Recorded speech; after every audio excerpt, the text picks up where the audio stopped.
Hello, everybody. Hello. Welcome to Endless Multiverse episode 50. We have made it to 50 episodes. Now, technically, we've done more than 50, but those were episodes where one of us wasn't in it, mostly me. So Andy took over. So we had 0.5 episodes, but now we have done 50 total episodes of the show. Andy, how are you doing this crazy week? This crazy week of stuff. Yeah, I'm looking forward to discovering what a bed is again. I hear you. I have been. I'm waiting for that thing as well. I'm waiting for a bed. I'm probably going to pass that after the show tonight. But yeah, it's been a crazy week for sure. We do have, of course, one main topic to discuss, which of course is Shazam: Fury of the Gods. We're going to get into our thoughts. We're getting into spoilers. We're going to get into our critiques, all that, and then of course we're going to jump to Q&A with all you guys and talk about whatever you guys want to talk about, whatever you guys want to discuss. We have I think your YouTube channel has a new member. Oh, really? Here we go. Oh, awesome. Well, thank you, Alpha Omega. I did not see that pop up on the comment.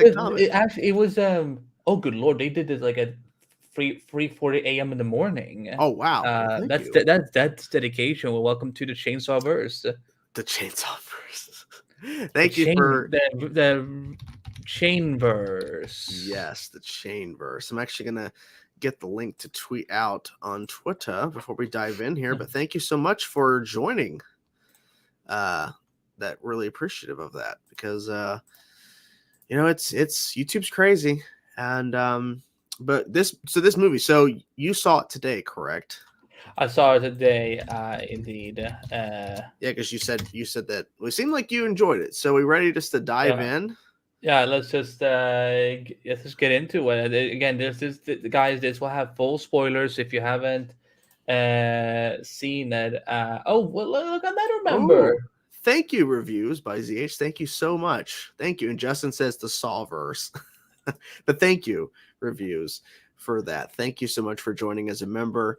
And let's Constantine, take it away. We're talking DC. We're talking this movie, Constantine. All right then.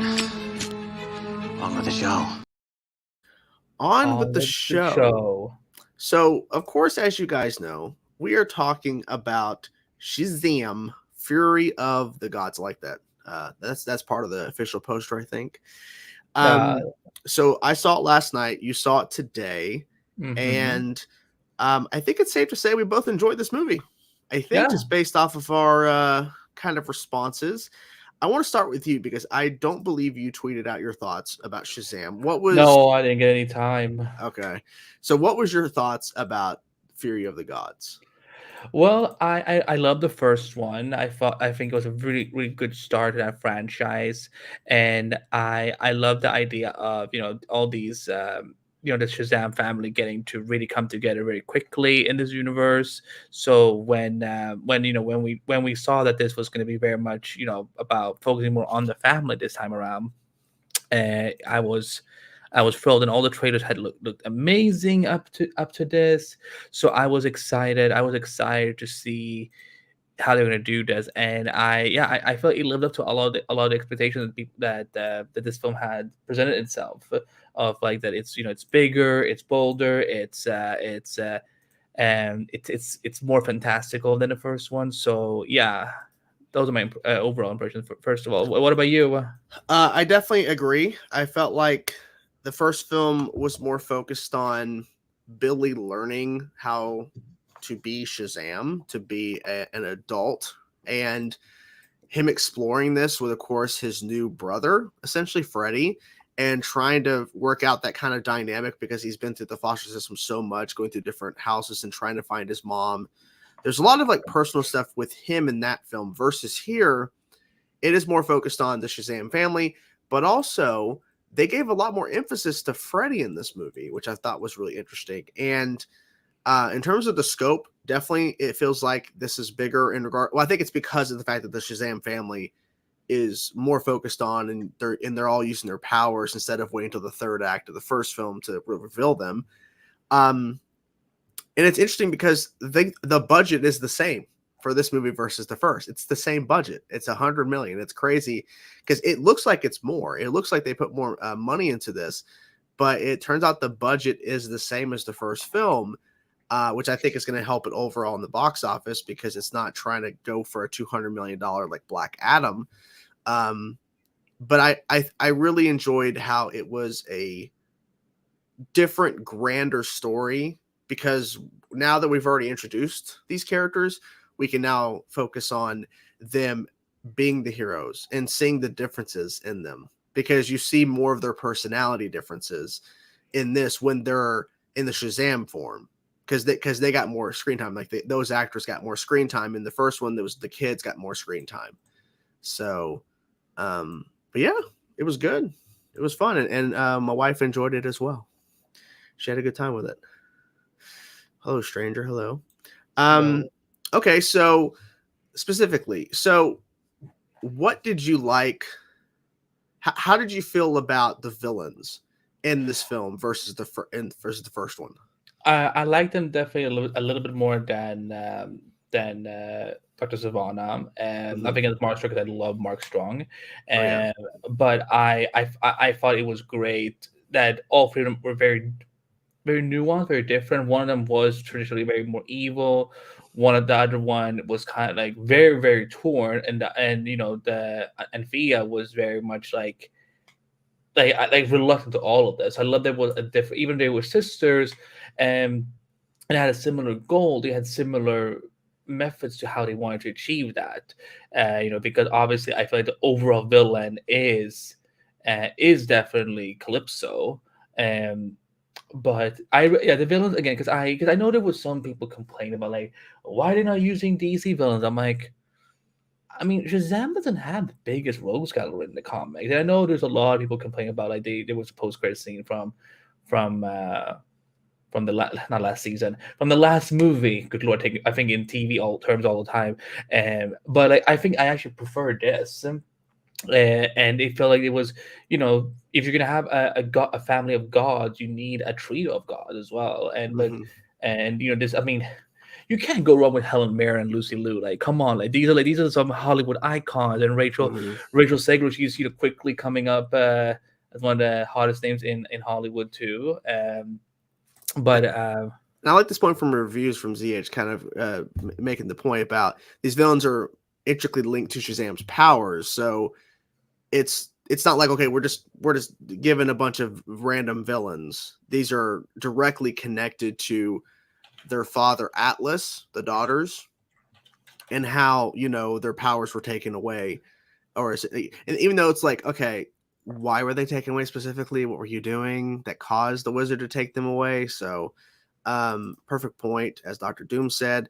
But yeah, I mean, I think that they were definitely better connected.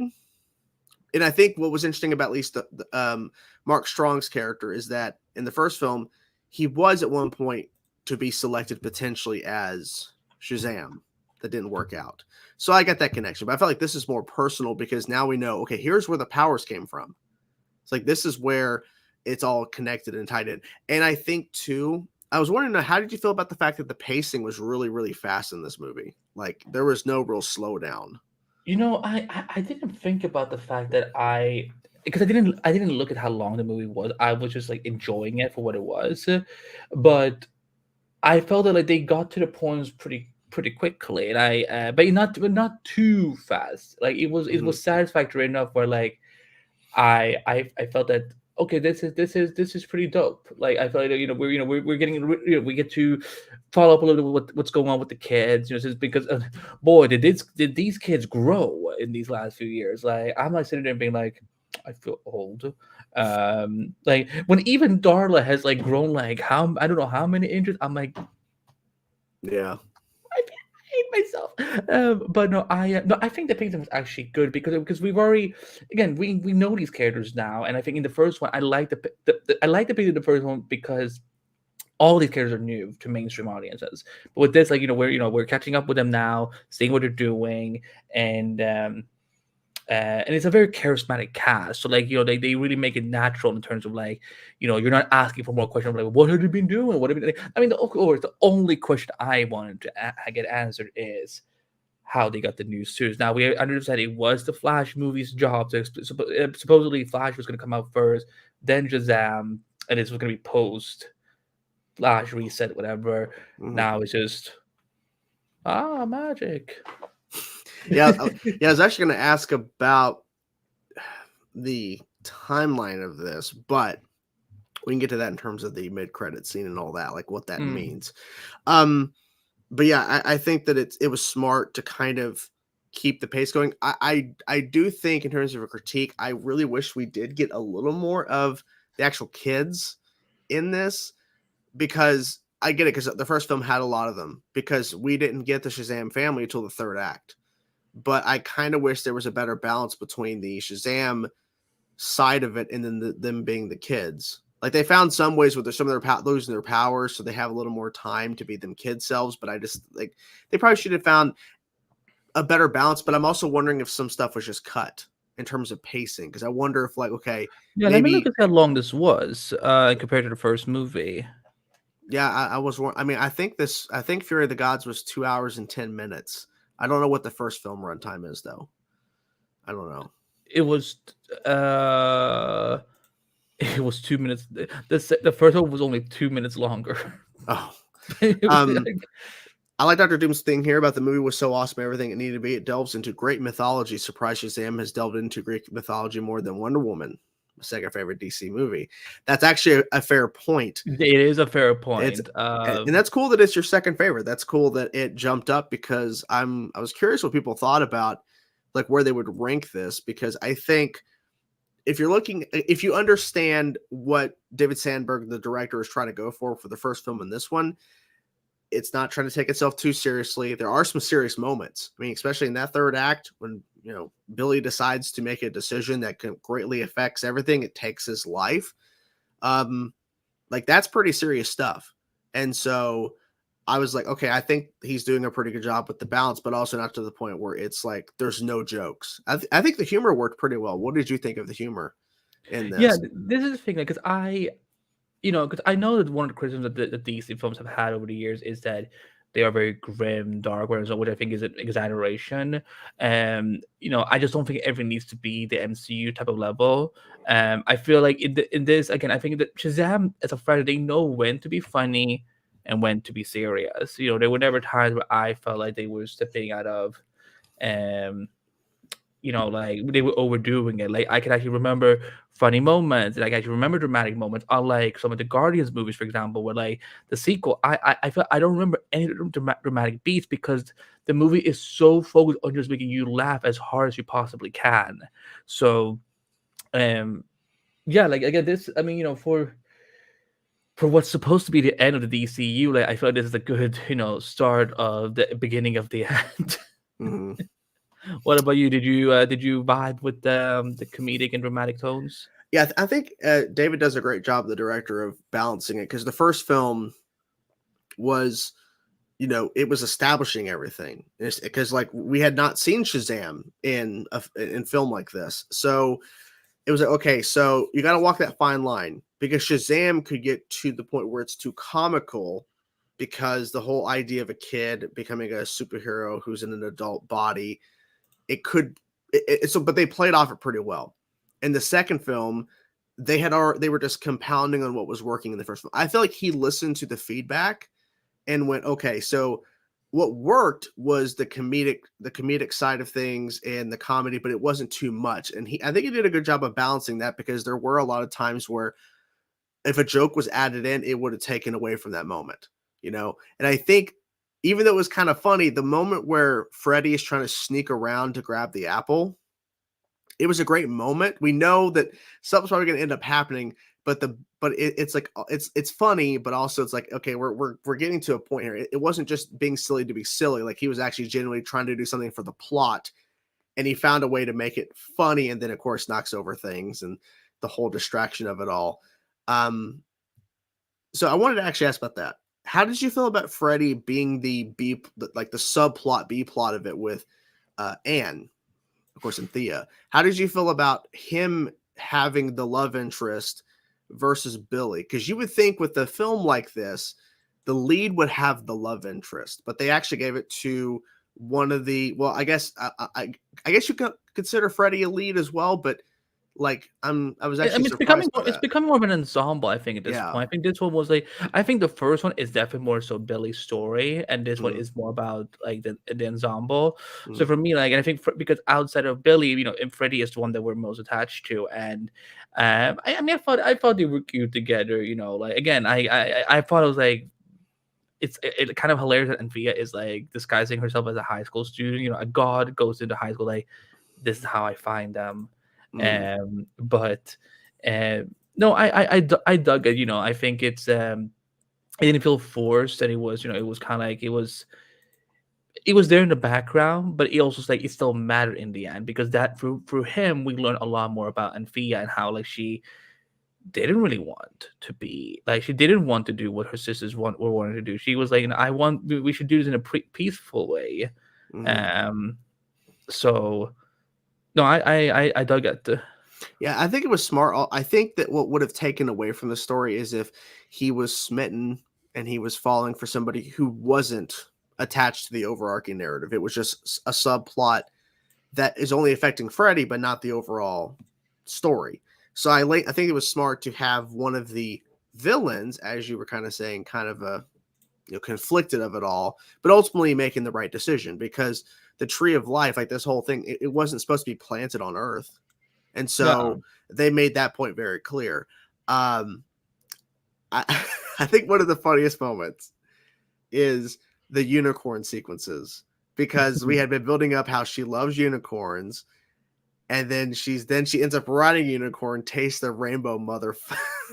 I thought that was one of the best moments in terms of humor. I really enjoyed that. And seeing the monsters that were coming out of those like egg things, and there's a variety of them, that was really cool. I thought they did a good job of showing like different creatures in that.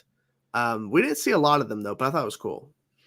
Yeah, I mean, again, I just love how fantastical the movie got. Like, it just pulled out, like, I don't know what, I don't know the name of any of them, honestly, but like, I could tell it. Oh, David is having just fun, just pulling out from any mythology. He's taking from Greek mythology, It was like um, Minotaur.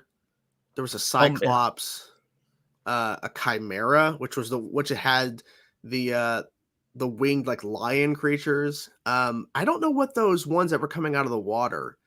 Like they kind of had wings, but they looked like they came from the. I don't know. they look like dead angels. Harpies, maybe harpies. I think that might be the name. Um, I thought it'd be interesting to see more of a like if the kids actually had their powers to use their powers to fight those creatures. It'd be kind of interesting. Um, did you recognize David, the director's wife in Yes, this? I cackle and like no one in the theater noticed that it was him. Oh no, Um, I was meaning his wife, not him. Did you recognize her at all?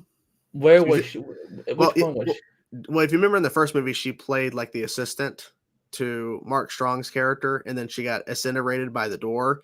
In this movie, she played the driver who was I need a hero, and then her car falls off, and then Shazam Oh, that stops it. was so that Yeah, oh, that was yeah, that oh, was that's her. That was funny. yeah, Like, yeah. um, But no, I yeah, was he laughing was more when picked they. up, right? He was picked up and dropped, I think. I'm pretty sure he died. Like Yeah, he just picked him up and like and then just tossed him. I'm like, but what was the point of taking him? Like, if you were just gonna drop him, like. I don't know, like the creatures, but again, it was just funny seeing the cameos. One, my favorite cameo was of and let me see how do you pronounce his name? Diedrich Bader, who's voiced Batman. yeah, that was interesting to see him in this because I don't remember if they marketed him in the movie. I don't think so. No, I don't think this was the first time I ever saw anything of him. Yeah, he I didn't have a big role, but they did have that connective moment where he was getting bullied and he walked up and he was talking and glaring. yeah, kind of relating to what Freddie was going through, like that trash can needs to be my second home, and that was a funny moment. And then he had to die, unfortunately, I guess to show how evil the sisters are. Did you recognize the cameo from Shazam from the 70s TV show? Yes, because the Yeah. shirt, I was Mhm. just like, oh, like this. They went out all for it, like Yeah. it was. it was neat. I guess as we're already talking about cameos, so should we just talk about the post-credit scenes? We can. I think we need to talk about the the one that was spoiled by marketing. Yeah, I don't know what they're thinking. What they're thinking with over there. I don't know, but before we get to that, I loved the dream sequence of Wonder Woman because the wizard popped in and was like superimposed over Wonder Woman. Like that was so great. That was Because, that was good. That was good CG. I wasn't expecting that. I yeah, think that was something he showed at maybe CinemaCon or something. Because I know that there was a yeah. scene with a Wonder Woman stand-in, and then the Vision just cut out.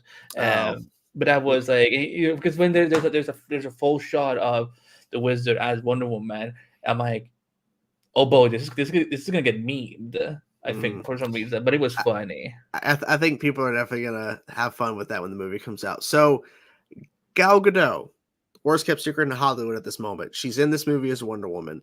And you made the point. What are they thinking? I don't know. Do you think they But panicked because of yes, market? I think so. Because I don't believe this narrative of it accidentally got played because they're saying because the way they were the spin was like, oh, they were gonna play this in the marketing after the film release. No, that's still spoiling that she's in the movie, even Yeah, if they were to play it like a week or two later after the film's out.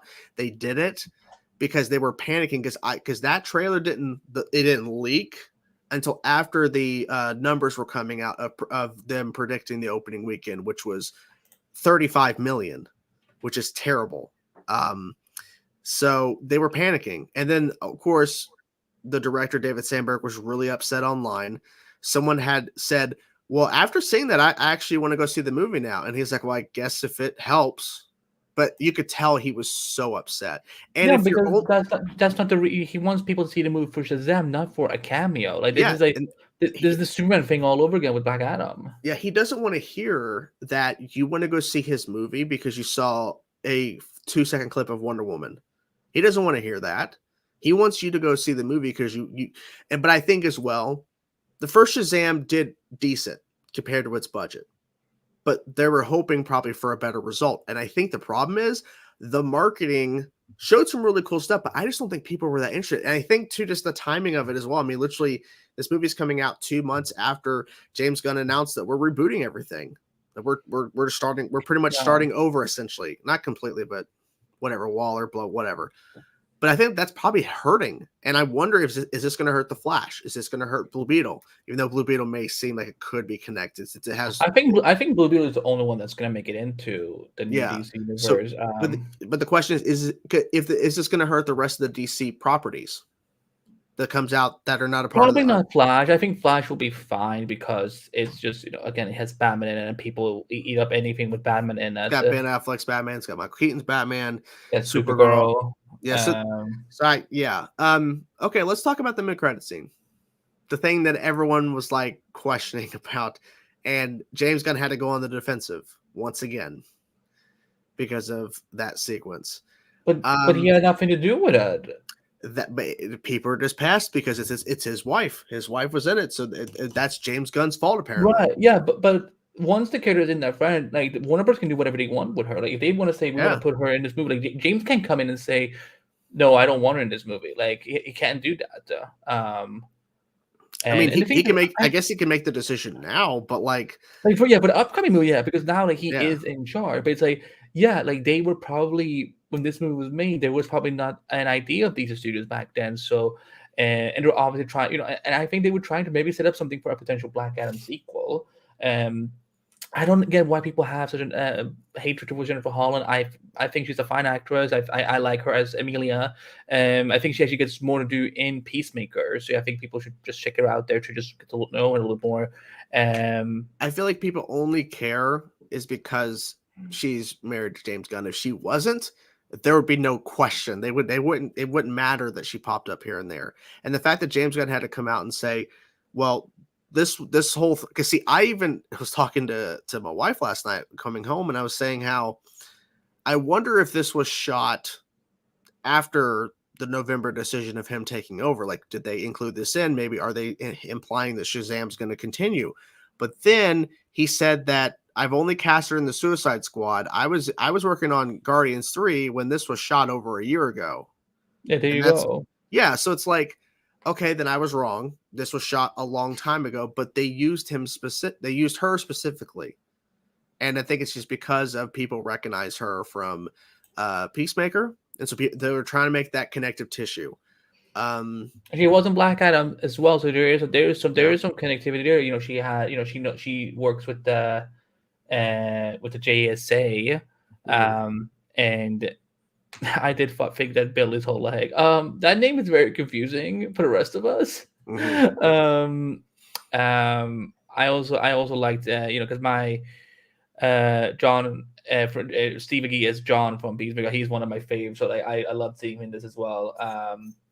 And I when they were like, we should call ourselves the Justice Authority, I'm like,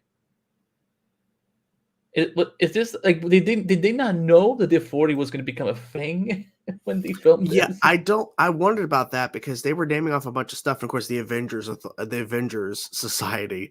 And I wonder if they threw that in just as like, okay, we're going to reference Marvel, but also the fact that he was in the MCU at one point. Zachary Levi was in the MCU.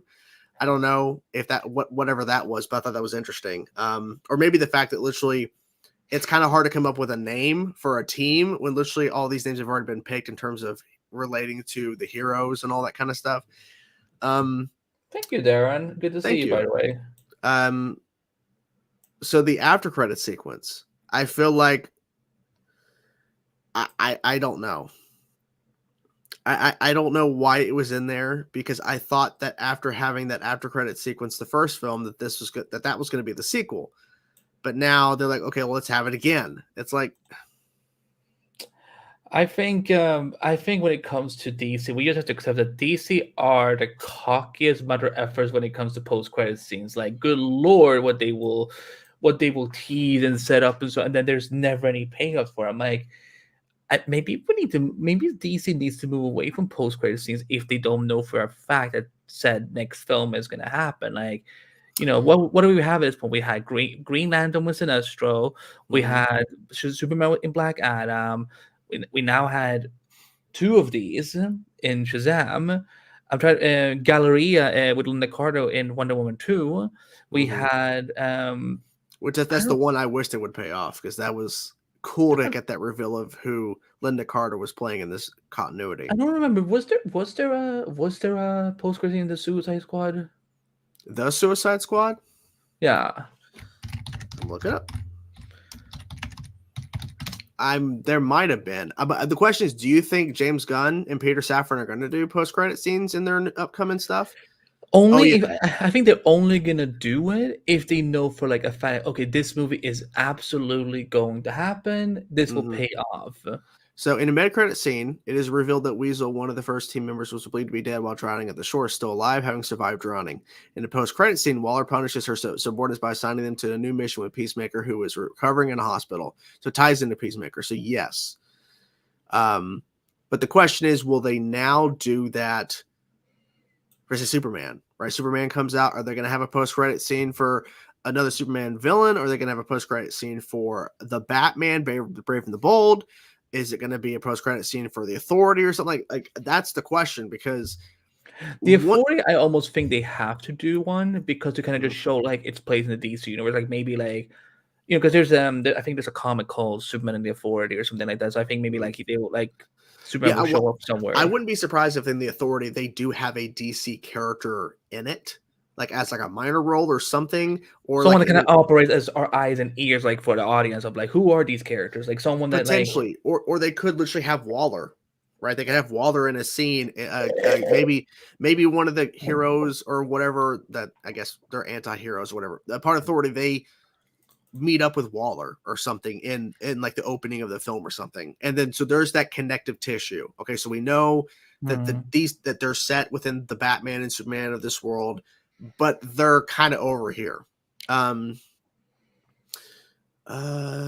the Flash is going to have something, and we won't have anything happen.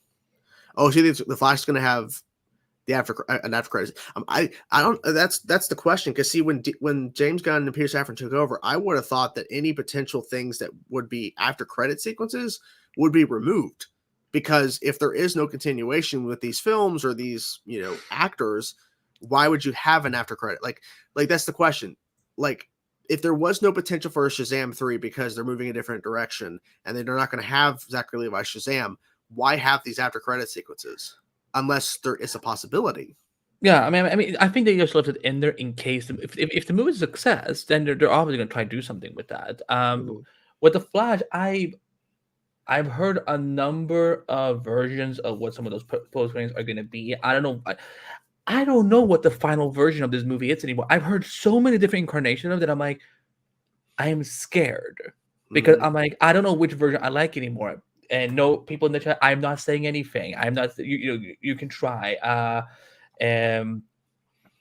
Excuse me. Pardon me.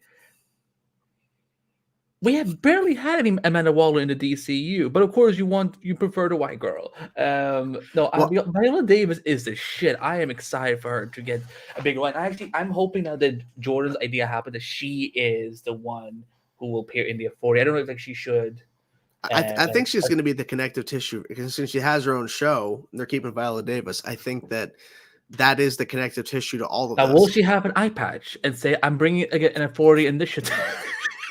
I don't know about that, but what I will say is that Andy told me of all the versions of the Flash post credit scenes, and the one that I found most intriguing is that there's a shot of Ezra driving around the other Ezra, Supergirl's in the back, Zod's in the back of the car, and they're trying to decide McDonald's or Burger King, and they're trying to decide. And it's a big cliffhanger. Where do they go? Where do they go for lunch? That's the question.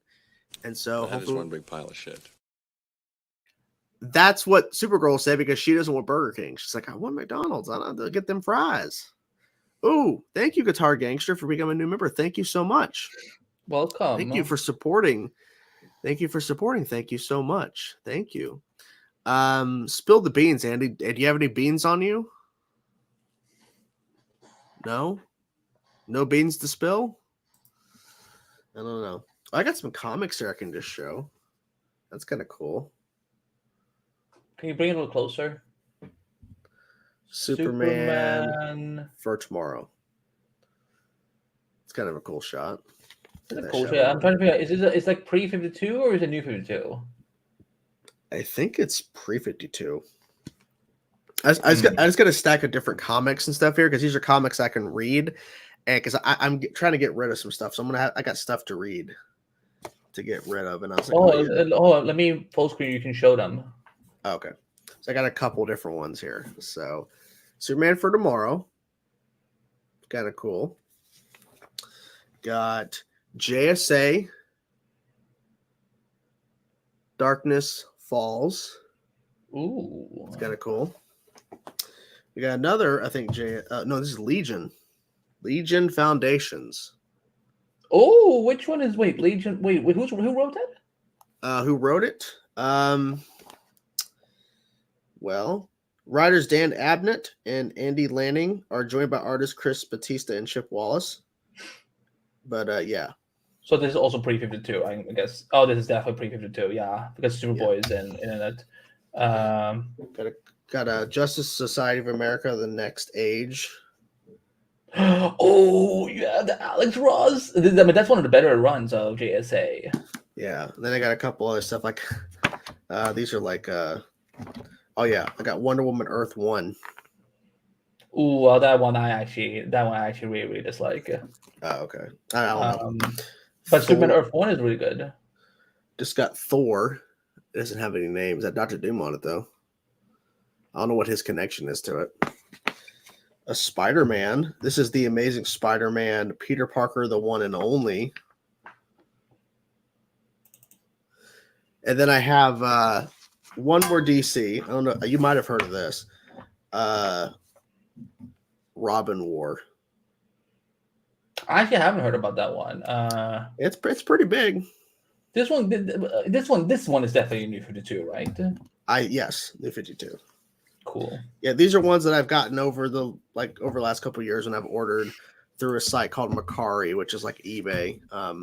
that people put stuff up, and I bought stuff over the years, and stuff just been sitting in that shelf back there. Just shelves. I was trying to find stuff that I could read that I'll hopefully enjoy, and then I can easily sell back and get some money and trade in and all that.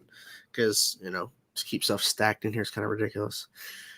But yeah, I overall, you're getting sidetracked. I overall enjoyed Fury of the Gods. I felt like they did a good job with giving us more crazy action. The dragon was awesome. The dragon was really cool. I like the moment him yelling out saying because he referenced Game of Thrones, Khaleesi. Yeah, the mother. That was funny. But the fact that she even responded to, she was like, "What?" I'm like, "What?" Maybe she has HBO in her realm. Maybe she does. Did you like the moment where he referenced?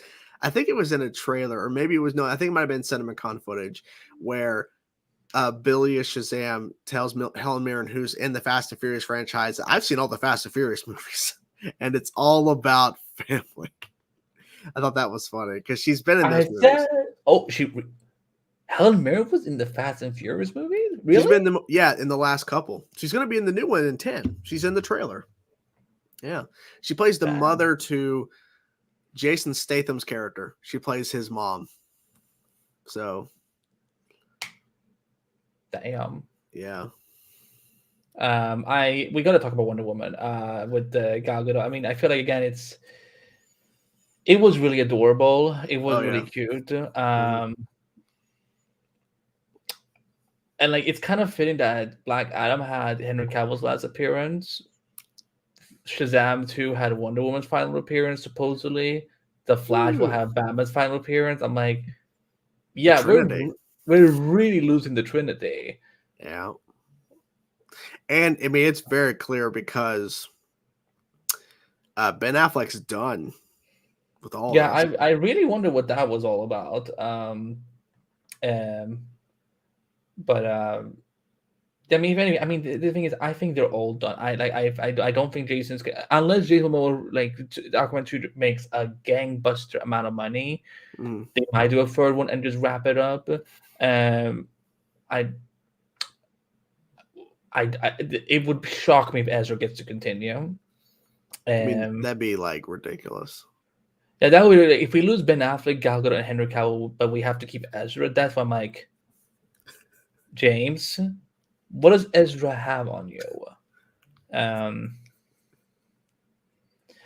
But with the cameo was cute. I loved when the dad went like, "What is it with our sons in this family having a thing for older women?" Oh my god, I was laughing because I thought I was hearing this noise that wasn't in the stream. So I moved my headphone off my ear, and I was like, "What the fuck is that noise?" It's Lucy snoring. It's been a long day. Doing nothing. She stayed in her house all day. Didn't do nothing today. But it's a big job being a dog. Thank you so much for the super chat, Victor. Thank you, Victor. Do you see gun giving as Justice Society? Potentially, yes. I think Justice Society will definitely be part of it. But I think it will definitely be it might be some of the same actors from Black Adam, but I think it will be a different platform for them. And that could work because they don't have a connection to say the Justice Society didn't show up in say Justice League or showed up in Aquaman. It could work, right? Because who's to say? Because you could realistically say, even though Henry Cavill shows up in Black Adam, you could realistically say, well, they could retcon that because if they're not bringing back Black Adam, right? You could say hypothetically that's a different Black Adam, even though it's not. You know what I'm saying? Who knows? I hope we get to keep Zolo. I think Blue Beetle is possible because if it's true that there is no actual connection or any sort of references to the wider DC world in Blue Beetle, realistically, they could keep him. And I feel like they might because literally he's very popular from Cobra Kai. And I would think that since James Gunn's going the route of trying to introduce and bring into the DC fold characters that have not had live action appearances before, it's the perfect opportunity to keep Blue Beetle in the mix because then people go, oh yeah, he has this movie coming out, blah, blah, blah, and then He's going to show up, down the road. He could be. They could have Zolo and Brave and the Bold.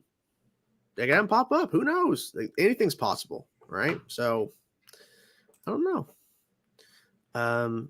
Plus Booster Gold. Yeah, that's true. Booster Gold. So they could tie that in.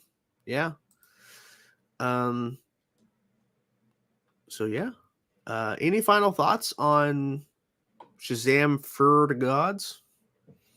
I wouldn't mind a third one just to wrap up this trilogy. But no, I'm if this is the last we get of them, I'm happy we got it. It was again a stronger film from the first one, and that's I thought also, by the way, I gotta give a shout out to the film because Pedro came out as gay. I thought it was very, very sweet. Some LGBT representation. I actually like the moment that they did that though. It was funny because I think he was just like, we're not gonna tell them that we're the Shazam here. We're gonna, we're just gonna like everyone tell a secret. Yeah. Yeah. I thought that was really sweet. Yeah, I think David did a great job with continuing because, like, at a couple of different points, this movie could have fell apart. But I think they did a pretty good job with handling all the characters, especially handling the Shazam family and coming up with a way to where, because see, the Shazam family could easily overpower a lot of villains, them all working together. But they found where, okay, the staff can take their powers away because that's where they originally came from. So literally there is a legitimate threat that they have to be aware of. And the fact is they kept showing them losing their powers to the point where literally Billy's the last one. The staffing, by the way, that was a cool tie back because, like, yeah, he just threw it away and then they just never talked about it. That was probably the funniest thing in the whole movie. Where like, wait, you just threw it away? He was like, how was I supposed to know that they were going to find it? He's like, we were all there. So what's the like? He was trying to go, like, guys, like we were all in that. We were all there. What are you talking about? Did you like the therapy session he had with the pediatrician? I thought that was funny. Yeah, I like PG Burns. I like the fact that he was in there. He's like, I'm not that type of doctor. It's like I'm a pediatrician. It's like, oh, you were recommended by Billy. Like, like you mean my teenage student? Like, this is interesting. So Justin says, I doubt James Gunn will touch Stargirl since Jeff John Sebrick Bassinger is the perfect Stargirl and he is the creator of the Stargirl, so I doubt they will touch Stargirl. Well, this doesn't work like that. The character is owned by DC Comics. Yeah. So I get the point, and I think James Gunn is respectful enough not to just go around what Jeff Johns, since that is a very important character. But at the same time, Jeff Johns can have a say, but it doesn't mean they have to listen to him because he's not in a position of power at DC in terms of compared to like James Gunn and Peter Safran. Now, I don't think Jeff is involved with DC that much. I mean, he's doing more of the what's it called, Image Comics. So yeah, I'm pretty sure because James Gunn seems like a respectful guy. I mean, literally, he literally, instead of like just emailing or just putting a press release out there about they're not going to continue with The Rock or Henry Cavill, he met with these people individually. So I feel like if they're ever getting to the point with JSA or even just Stargirl, just doing if they did a Stargirl film, or if they were doing something with Stargirl, he's going to have a meeting with Jeff Johns. He's not going to do that because I think he knows that is something that's very important to him. But also, James Gunn could be an ass and say, "Well, I can do what I want," but I know that that's not what he's going to do because I mean, if anything, Legends Tomorrow did that. They took Stargirl and had that's probably the worst representation of Stargirl we ever had. And I think the whole point too about how. Remember when James Gunn got in a little trouble a while back when they were doing the whole. You're gonna have to be more specific. He's been in trouble so many times. So. He's not so many times, but the part about when they were announcing the slate and they had all that press there, and he was answering a bunch of questions. He mentioned how the previous regimes of DC at Warner Brothers fucked up. I felt like his words, not ours, actually. Yeah, but we can say that because they have fucked up. Okay, they fucked up a lot of things, but. When James said that specifically about how they were mishandling a lot of things, and especially mishandling Henry Cavill and how they were going at the whole thing, the whole Superman of it all, with that, I believe that shows the insight to James Gunn, and I believe Peter Safran as well, that they don't want to do that again. Like, it's already happened enough times with different people running shit that they're not going to allow stuff like this to happen. So whenever Stargirl gets touched again, whether it's animation or they do a live action again, he's not gonna be an ass and pull crap like that. So The only reason I said I mentioned that, but that's because Jeff was involved with Stargirl on Smallville. He's the one who introduced her on Legends of Tomorrow. Jeff didn't even write the episode she was first on. That's what I'm saying. So all I'm saying that, like, I mean, it's not that they have to. They probably should talk to Jeff, but it's like Stargirl is a character that is owned by DC. They don't have to do shit. Like, I don't know where you guys are getting this from. Like, if anything, let's say this theoretically. Let's say if James Gunn were to say, okay, the Stargirl TV show on the CW takes place in our universe. So let me go talk. Then he'd probably be like, you know what? I probably should talk to Jeff and be like, hey, are there some ideas that you wanted to do in a potential season for whatever that you would, that we could maybe adapt for the big season? Like, what are things that you had in mind so that we don't just kind of like walk over your version and so on? But the thing is, like, there is not like I don't know where people are getting this idea of like they have to get this permission. Like, no, James Gunn he is above Jeff Johns now, and he can act as any character he wants. Well, I think too, it's like a whole thing to where I guess people have this because of Jeff Johns under DC creating it and how important it is in terms of the inspiration of his sister. So I get that, but I think James Gunn is going to ethically, I think he will do the right thing. Yeah, he will. I think he'll get his input. It doesn't mean Jeff Johns is going to get a job, but I think that if they have an idea for Stargirl in the DCU, they're gonna see what Jeff thinks and go from there. I mean, it's the same thing. I was kind of thinking of when they did, even though it was a different situation in terms of the character was not canon in Star Wars, but when they decided to bring in Grand Admiral Thrawn into Star Wars canon when he was created in the trilogy of books that were written by Timothy Zahn and they were non-canon, they were not connected to the actual Star Wars lore. They brought him in when they were going to introduce him into Star Wars canon and Star Wars Rebels, and they brought him in to give his input. And then, of course, he wrote Thrawn books that are in the continuity of Star Wars now. So I feel like they'll do the right thing because they could have easily just brought in Thrawn to Star Wars without talking to the creator of the character. So I feel like James will do the right thing. That's a good moment. The moment when Billy calls his foster mom. Oh, that was a good moment. And that's when you're like, oh, this boy is about to die and come back from the dead. I was just like, no, my God, it hurt. That was a good moment. I kind of figured it was coming based off of him saying her name when he was leaving instead of mom, like everyone else. But we didn't know how much it was gonna hurt us. Like they're like, and the way he said it, damn, like just the infliction of the word, I love you, mom. Just the way, like it was subtle, Any final thoughts, or you want to dive into Q&A? I mean, we already technically are. Yeah, let's go into Q&A now, and let's just do some Q&A, guys. Q&A. Ask us questions, or we'll fucking leave. God diggle speed. God diggle speed. All right, guys, let's talk about whatever you guys want to talk about. We can talk Shazam. We can talk Knights of Gotham. We can talk about something that happened this week. Anything you guys want to talk about? Anything? But I don't even know what that reference is for. What was the last reference to? We can talk about the amazing episode of The Flash this week. That's what I was meaning. Thank you, by the way, for inviting me on to. That was fun. It was fun. He was on the Flash podcast last night because we I told him like, you need to come on. Like, if you're a game, come on. He made Q&A, but the song will be on there soon. When you join us kind of gradually we'll put it on Spotify. First on Patreon, then on Spotify. No, we had a good time, and I think because this was difficult. This was a difficult episode. I'm disappointed that we had to have an episode like this in the final season. But I think it's gonna start looking up very soon for the remaining 7. I wish we'd have seen more of Asher too. I think that was my one critique is that he bulked up. He was like so tall and big. I'm like, damn, yeah. I'm old. I was questioning like him and Freddie too, like that. That's that it'll look they look way older than they're playing essentially. Even though the kid who plays Freddie is actually 19. So not too much older, but yeah. But yeah, that was one because I wish the kids had more screen time. I mean, though Freddy got a good amount of screen time because of the subplot with, Anthea.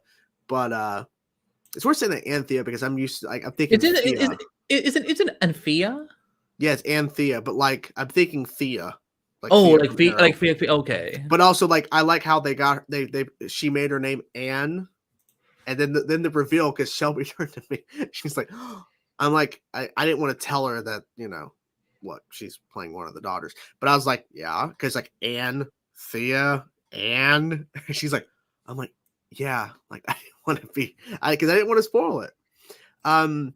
Victor's got a good question. If Gotham Knights gets good, do you see it having a second season? No. It depends on how much it costs to make that show. I mean, that too, yeah. Because that's the thing. Superman and Lois may get better ratings, but that show costs way more to produce. Did you send Canada Graphs the link or no? Or shall I? I thought I sent. Oh, sorry, I didn't hit send on the DM. I just posted it in this. Okay. I'll send it now. If Canada wants to jump in, we can chit chat it up. Also, I've not seen Shazam 2 movie either, but don't mind the spoilers. Well, yeah, we've already discussed it. Kill Dumbledore. That's Gotham Knights had a very good pilot. I don't agree, but it was better than it. Trust me, it could have been a lot worse. You're just afraid to call it a good pilot. It wasn't a good pilot. I thought it was a good pilot. And that's fine. We all have different opinions. I'll be there. Got to go find my phone. No, you can't find your phone. No. Wait a minute. If you don't have your phone, what are you typing on? Oh wait, maybe it's computer. Never mind. He's typing on his BlackBerry. When Freddy leaves that one photo from that was that was something. It's like dang. And I was like, look at the baby faces from the first movie. Worst episode last week, Flash episode or the Gun episode from Arrow? Ooh, I mean this week, not last week. I have to go back and rewatch the Gun episode. I don't know. The Gun episode is just it is just ridiculously bad. There's just the characters are acting all out of characters. They're just representing various POVs of the whole Gun issue. I'm like, and that's fine if you thought it was a good pilot. I don't agree, but I'm not also sitting here saying it was trash or garbage like I've been saying it was going to be for over a year. Can you say it was an okay pilot at least? It was okay. There we go. I'll admit it. It was an okay pilot, but could it have been better? Yeah. But hey, it could have been a lot worse. And I will say this, something that I have to give them a round of applause for. They're not wasting time revealing it was the Court of Owls behind Bruce's death. That's a good thing. And that's not a spoiler because that's very apparent when you start watching the marketing getting up to the release. They were showing Talon and shit. They were showing Court of Owls.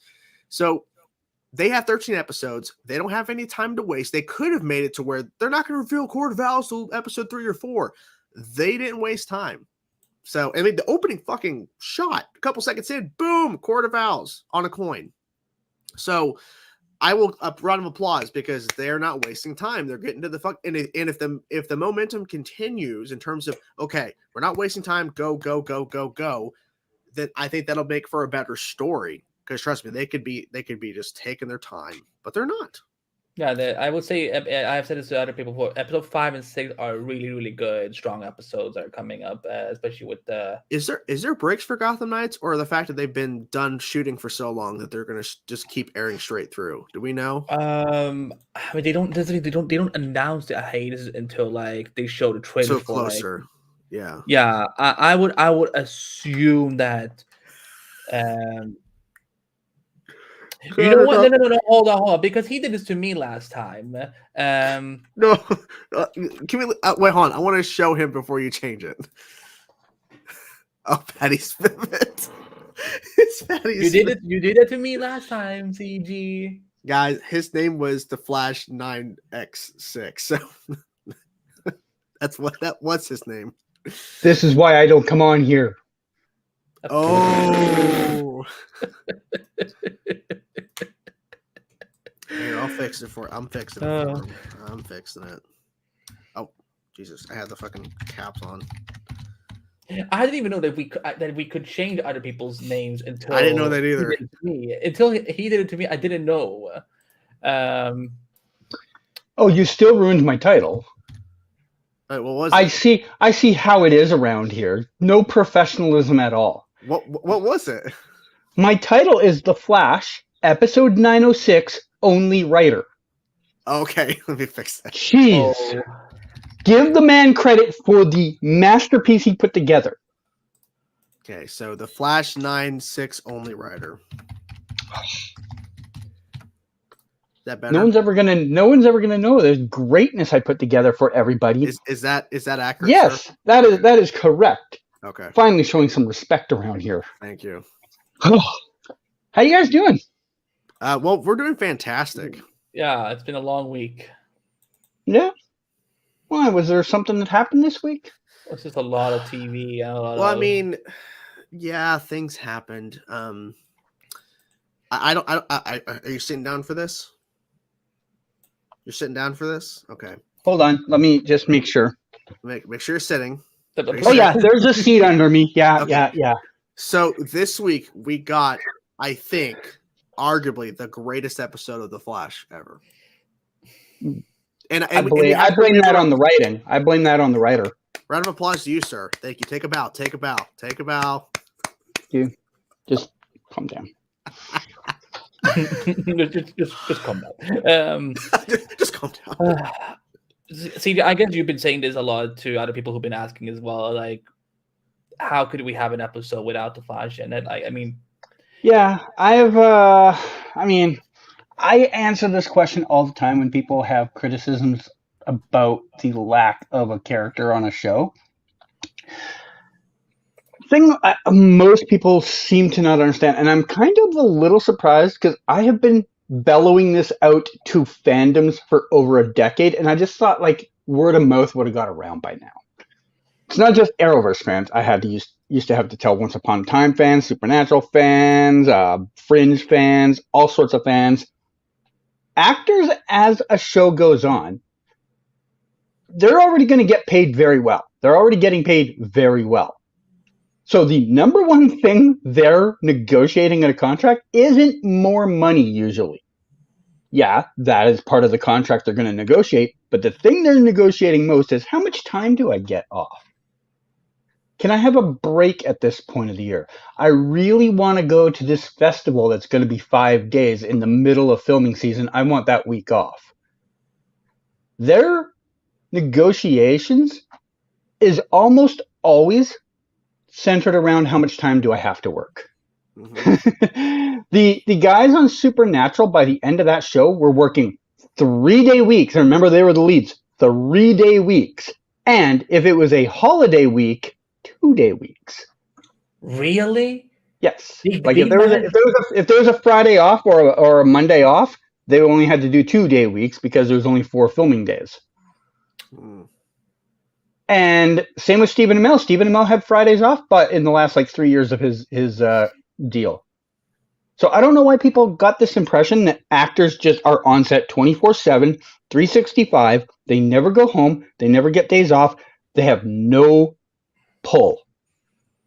They tell, especially now, because Grant was on his 3rd contract, and Candace her 3rd or maybe even 4th. They get to that point, they get to tell them how many days they're working, not the other way around. On the first contract, when they're first signing a contract, the studio gets to kind of dictate things. Yeah, you get to renegotiate after every year a little bit, but you don't have the pull you do when you're renegotiating a brand new raw contract. Yeah, and they're free deals from 1 to 7, then 8 to 8, and then from 9 to 9. Right. So when each time that they get to sign a new deal, they're starting from scratch with the negotiations. When they sign that first deal, they were going to be run into the ground for the first year or two because they don't have that pull. By year 3, you don't technically have the right, but you get, every year they're kind of like, hey, is there anything we can do for you? And you're kind of like, I'd like some days off. And then they'll be like, okay, well, we can work with you on that. But once you get to that next contract, you're going in with the power of here's the days I want off. No longer is it, I'd like these days off. You're like, here's the days I want off.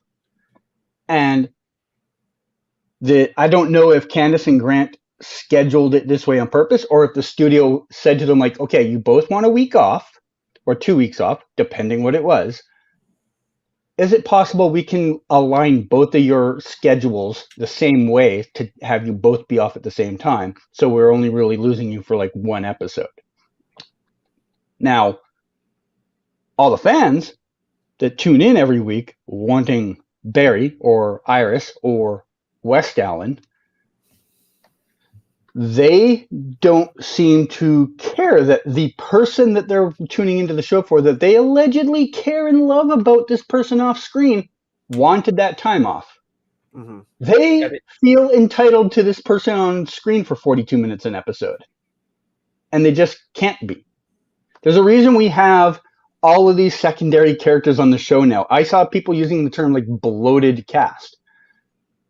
They're not wrong, but the reason we have a bloated cast is you have two leads that want to probably work maybe 4 days a week, and they have like a 2-week break somewhere in the season off. I'm sure Daniel Panabaker also. Can I interact and say this just so people, and there's nothing wrong with that. Like, it doesn't make them absolutely not. Yeah, it's perfect. No, this is the right of an actor at that point to tell the production, hey, I've worked for you for 7 years. Here's my new schedule. Everybody does this. I don't know what the schedule of Ellen Pompeo on Grey's Anatomy is, but she's probably working like 7 hours a week by this point. Like, no, she's done. She left the show. Like, for real this time? Yes. Like, okay. It's so funny. But like when she was doing like season 87 and season 88, she was still, probably working like 7 hours the whole week. Yeah, like she kept cutting her. She kept cutting her episodes, and it's funny because Shelby has yet to watch her leaving the show. Like, she loves that show. She hasn't seen the episodes yet. I'm like, why?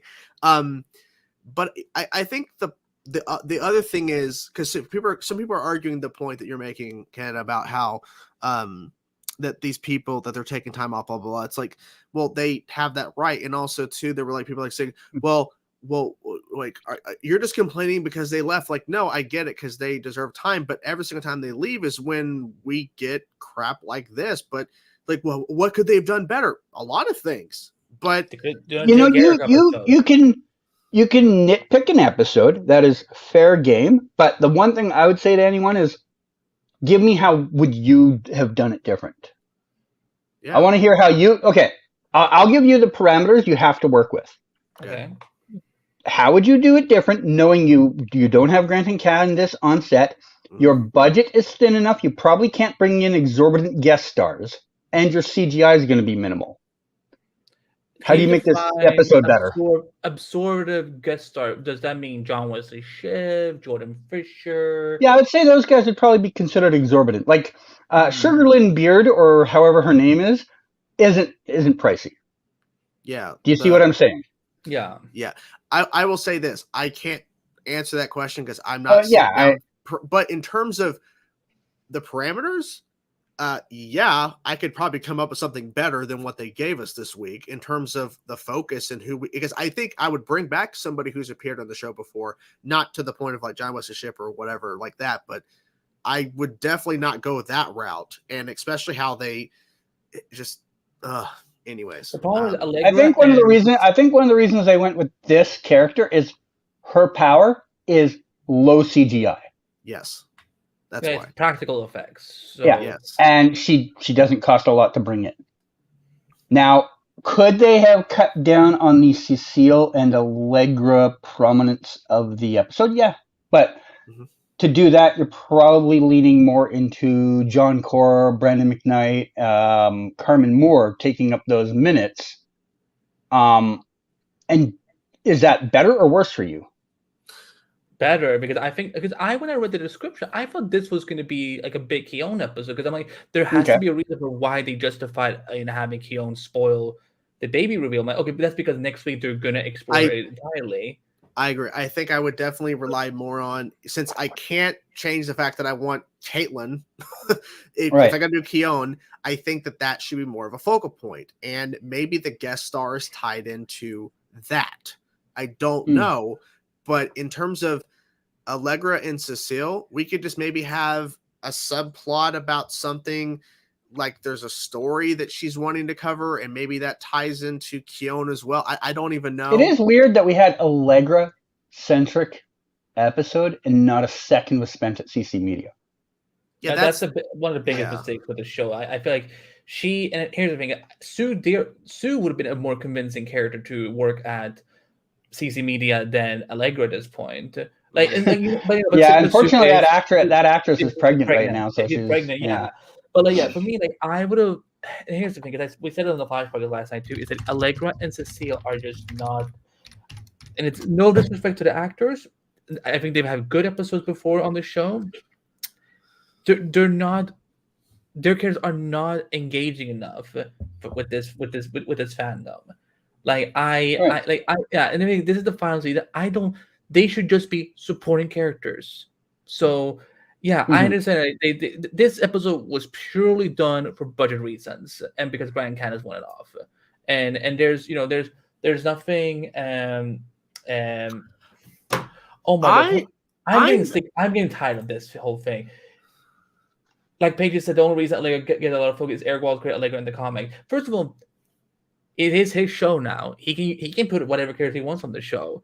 If I was a showrunner of this showrunners all the time favor characters they have an attachment to.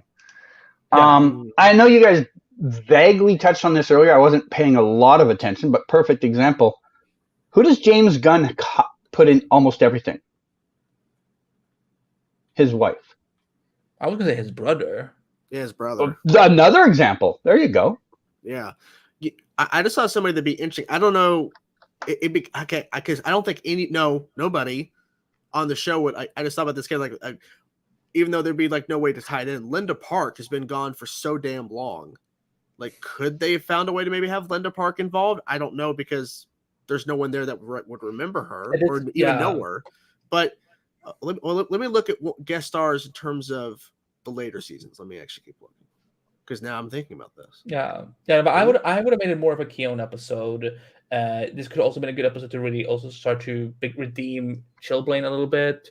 If anything, here's a way that Kramer could have gone really integral to the story. She has the power to mimic other people's powers. What if she just gone up to Keon and been like, she doesn't have any powers. I'm not able to mimic anything. And as someone who has hated Kramer, I don't hate her as much now. They could have had more of her in that would have been good, but that would have taken out 4 minutes of screen time they spent trying to find that out. True, but maybe Kramer could have come in the second half of the episode and then be like, did something. She doesn't have any powers. There's nothing happening. Thank you for the super chat, Scott. No, I don't believe Thrawn's gonna be Mando. Ahsoka's where Thrawn's gonna be because that's directly tied to Ezra. So, but thank you for the super chat. Thank you. But yeah, Thrawn's not appearing at all. Who's Phantom Girl? What the fuck is that? Phantom. That's that was what's her face that they went to Coast City to track down. I don't know if she's available. They could have brought back Fast Track. I know that's a speedster, but they could have brought her character back in for something. I mean, maybe. Sometimes, you're not thinking of everybody in your I'm sure Sugar Lynn Beard's probably local. It was probably no problem to get her in. She's, you don't have to put her up in a hotel. You don't have to fly her in. It's extra little expenses on top of the guest star payment. Tinya was her name. Her name was freaking Tinya. I was like, Tinya Wazoo. Yeah, there we go. And especially because of the Earth Prime comic, they could have continued on with her. You know what I thought? Okay, I know I pitched the idea earlier, tell me a better story, but you know how you still keep Cecile and Allegra in this story, but you give it a different thing? We have Luck Lady got framed. Sure, Cecile works on that from the meta standpoint. You cut down her screen time by a few more minutes, and she just works on it as an attorney. On the other side, you have Allegra, who works in the media, breaking the story about the cover-up of all of this and all of that. And you get to see her actually work at her job, which would bring in low-budget guest stars like the CC Media staff that could eat up a few of those minutes that Allegra and Cecile would be giving back. Mm-hmm. you wouldn't be deluged with 30 minutes of Cecile and Allegra. You'd only be getting 20 minutes. Yeah, So it's not optimal for anyone, but you are cutting down their screen time. This is the thing I said the other night on mine is I think it comes down to a problem of the characters, not necessarily the actors, because you have to work with what they're given. And they're given whatever the writers, in this case, the guy that wrote 906, that guy's a genius, by the way. They have to work with what they're given. And in this case, they're being given. Now, I know I always say this in the terms of sports, so because it's what I associate with, but like they're being given the minutes of the 2 stars of the team when the 2 stars of the team are like injured or off the roster. They're being given those minutes and they just can't handle those minutes. There's not enough content for the writers to put together to make them interesting for 30 minutes of an episode. 20 minutes is still stretching it. 20 minutes is still stretching it, but it would not be probably the worst episode if they'd cut it back to 20 minutes. If they'd taken those minutes, spread them around to other small people just to get the focus off them more often, you know? I think Keown, Chilblain, and Chester could have maybe had like an extra 2-4 minutes of screen time that would have been reasonable without flooding them too much in the episode, but they really, really needed to cut down on Cecile and Allegra in this episode, and instead they went heavier into them. I think they heavily went with that because they were trying to immediately get to the fact that, oh yeah, Cecile's in a bad place. She's sleeping in her office because she's not with Joe and her daughter that we never see except one time this season. And the fact that, oh, so Allegra, they threw that one random line about her apartment. So that was their way, but they could have found another way to get to the point of the ending of their arc in this episode without having to and go you know around. what though, you know the weird thing about both of those story arcs is no one gives a fuck. Sorry, I didn't mean to swear on here. No one gives a crap one way or another. No one cares about either of those storylines, and they're never ever going to affect the outer thing of the season. We could have had a throwaway scene of Cecile being like, oh, I've got this extra room in my place, I don't know what to do with it, and Allegra being like, hey, could I move in? There you go, that scene solved. We have them move in together if that's something you really need. Or you literally, but we don't need. Yeah. We don't need 3.5 minutes of Cecile moping around and being mad, and Allegra spending a minute talking about how like her living situation. They could have wrapped that up in a throwaway line. Yeah. Now you can't. I'll get into the Legends thing in a second, Scott. Technically, not really, and this goes back to something I said to you guys a few minutes ago. Low cost. You have to buy in. You have to bring in Katie Lotz, probably like Jess McCallan, maybe Nick Zano or someone like that. You have to bring in 2 or 3 of these people into there on guest star salaries, as well as, depending what they're doing in it, how do you bring them in? How do you bring them in? They're stuck somewhere in time. The only way you get them is you have to go and break them out of jail, which includes having to use Barry to do, who's not in the episode. Yeah. And an interlude, okay, I think what people have also misunderstood about interlude is it's not just a break from before the next graphic novel. It is to save money because like an interlude is not meant to be like, let's spend all this money on this huge episode. No. Like, again, I think that, again, because I still think people are very misunderstanding that, because I think they're looking at that Steven's upcoming episode as an interlude. Look at it at 909 as what 815 was last season. It's a soft interlude, but that will lead into the final graphic novel. But like 7 and 8, they are interludes, and it's because they are trying to do lower scale things, so we can have, because if they did the Legends thing now, there is no way in hell that all these guest stars that you can find on Canada's blog are going to be in those final episodes.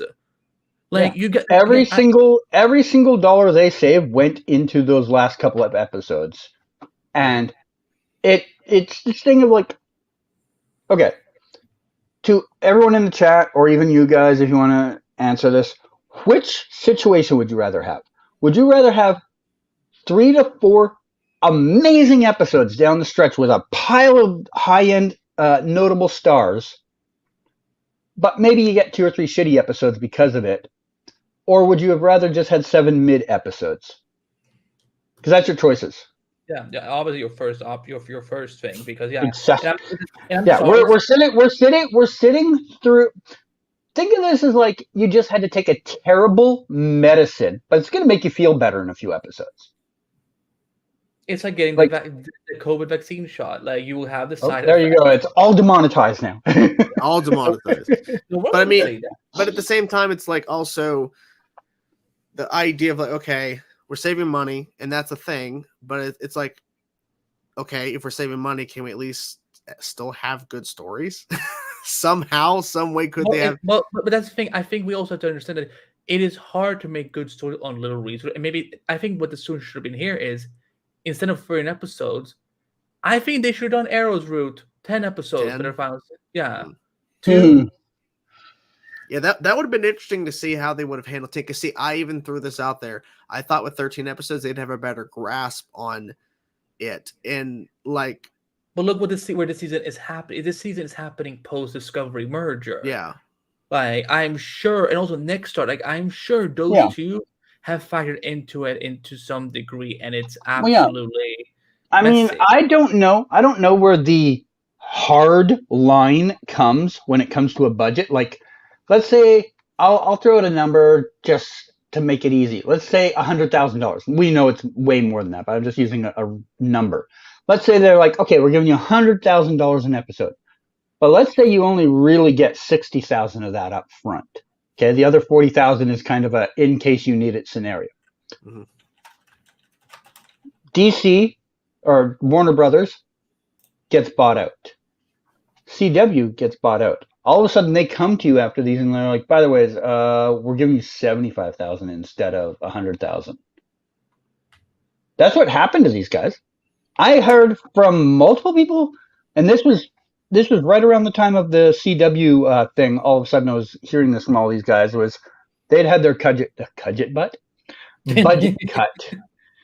And they never really dictated to me how much, but it was notable enough that they had noticed the cutbacks they had to make, like the littlest things that we don't think of watching the episode. Like, instead of having 7 PAs working in an area to like do work, they had to cut back to 4. And instead of 4 makeup people on set that day, they had to cut back to 3. And that goes all the way down the chain of command to as things as such as like the CGI. Mhm. They probably, at the end of it, they're kind of like, okay, we need you to do this much CGI, but we only have this much money. And they're like, well, here's the things we probably can't do for that money. And they're like, okay, these are the things we have to cut out of our script that we had already in place. You know, because those are some of the most expensive things to do is the CGI. Yeah. There was no If you all of a sudden find out mid-season your budget is being trimmed, you start looking at things and going, what do we get rid of? You know? Yeah. Mhm. And So- Scott, tell me what the purpose would be. That's more money.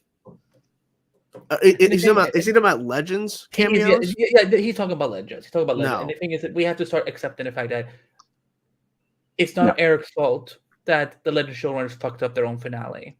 Eric didn't walk in and say, "Hey, go put Booster Gold in this. Go make this huge ass cliffhanger." He didn't do No. that. That was Phil Klemmer and That's- Keto. Yeah, that's all on them, 100%. And Keto eventually owned up to that, but this Mhm. is nothing to do with Eric Wallace. Eric Wallace doesn't owe any Legend fans anything No. at all. If he gives them something, that would be out of the Bonus. generosity of his script. Batwoman, literally a character he had this season in the show, didn't have any wrap up. Nope. What the hell do Legends fans expect? I'm sorry. I'm not speaking to the whole Legends fan. I'm speaking about the ones that are really entitled about this. Yeah. Is that tell me how has Legends been paying any favors to Flash in the last couple of seasons? If anything, they made fun of the rest of the Arrowverse. Mhm. Like Yeah. literally in season 6, Ava tells her fiance, her soon to be wife, that no, you can't invite one of the paragons that stood by you during the crisis because trouble always follows him. Mm-hmm. Fuck that shit. Well, I want to answer this point. So No. he did it for Batwoman and Supergirl, but he can't do it for Legends. It makes no sense. So Oh my So- god. okay. Tell me what he's doing with Supergirl. yeah, okay, so to answer the thing, Batwoman, he actually had Javicia play Red Death, and we brought Batwoman in to kind of, okay, here's Batwoman. Cool, we're tying this in because we have another version of Ryan here playing a villain from another timeline. Yeah. Cool. Supergirl, there is no wrap up. The show actually wrapped up. We're having Dreamer, not Kara. We're having Dreamer show up in the next episode. Thankfully, we have a next week off. I can actually relax a little bit.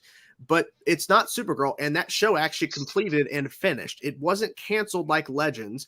They wrapped up their story. They actually had a conclusion. Yeah. They're just having Dreamer in because, okay, we're going to get someone from Supergirl, and it's not the lead, but whatever. We're getting a character people like, so we're bringing Dreamer in.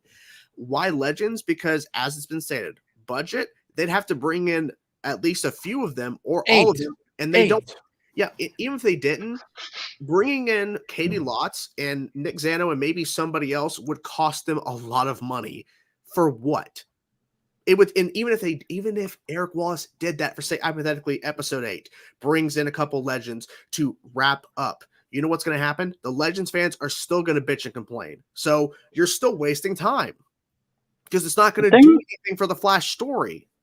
So no. The thing with Legends fans is, even though there's a lot of people that still enjoy the show for the show, 80% of those fans only watch for Ava Lance.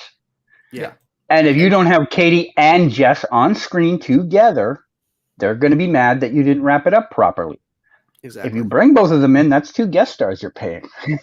But then people are going to ask, where's the other characters? Why are they not here? Where's exactly. Then that's the other thing. You're going to have people mad. You're going to have people mad that they didn't. Heatwave. Oh man, yeah. See, there's so many secondary characters on that show that still have notable followings that you can't. Where's Constantine, right? Like, what's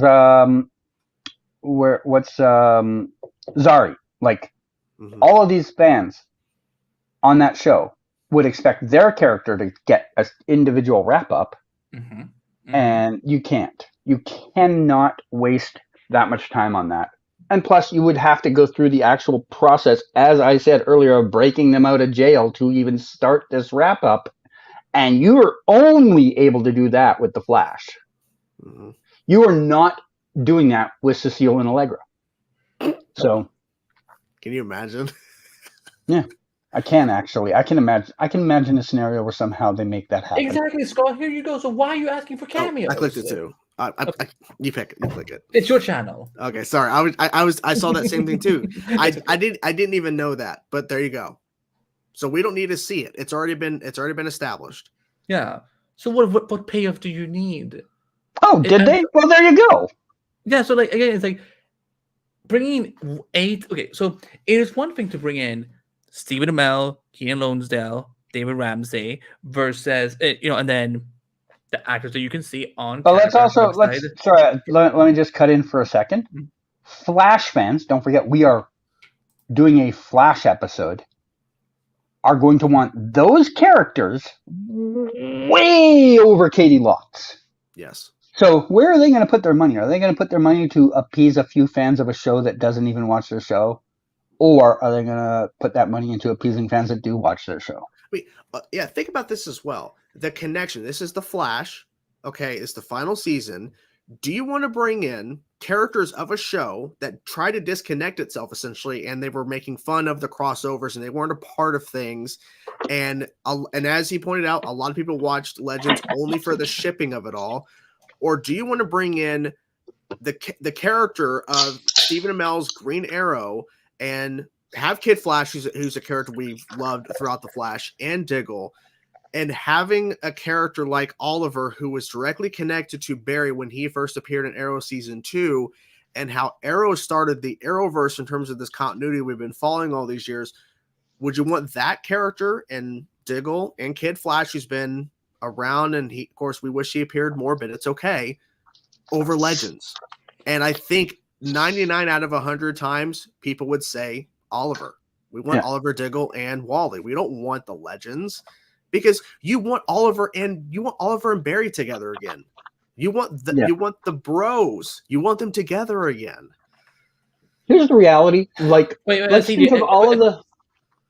Sorry, you go ahead. I can hold my thought. Consent to show something from your website on screen. Sure. While you do that, I'll explain my thought process here. Spoilers from this live series now, if you haven't seen it, coming up now. If we had to put with the Legends, you're not getting any of this. Right. You might get two of those people. Not even two. Not even two. This is 5 speedsters. You're telling me that you rather want Legends, again, who always disrespect the fight in a lot of ways, instead of this. Because you cannot get this and Legends wrap up. And I'm sorry, stranger, you're saying, but I'm not talking about the whole cast, and I'm just talking about Katie Lost for one episode. You're missing the point.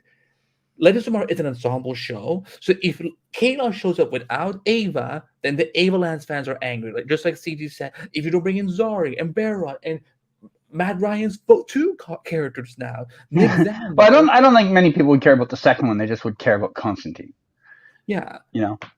But yeah, there's too many fractured parts of that fandom to please them all with a one-off scene with one character doing a quick line, all like, "Oh yeah, we got out of jail." Like, no, that's not going to please a lot of people.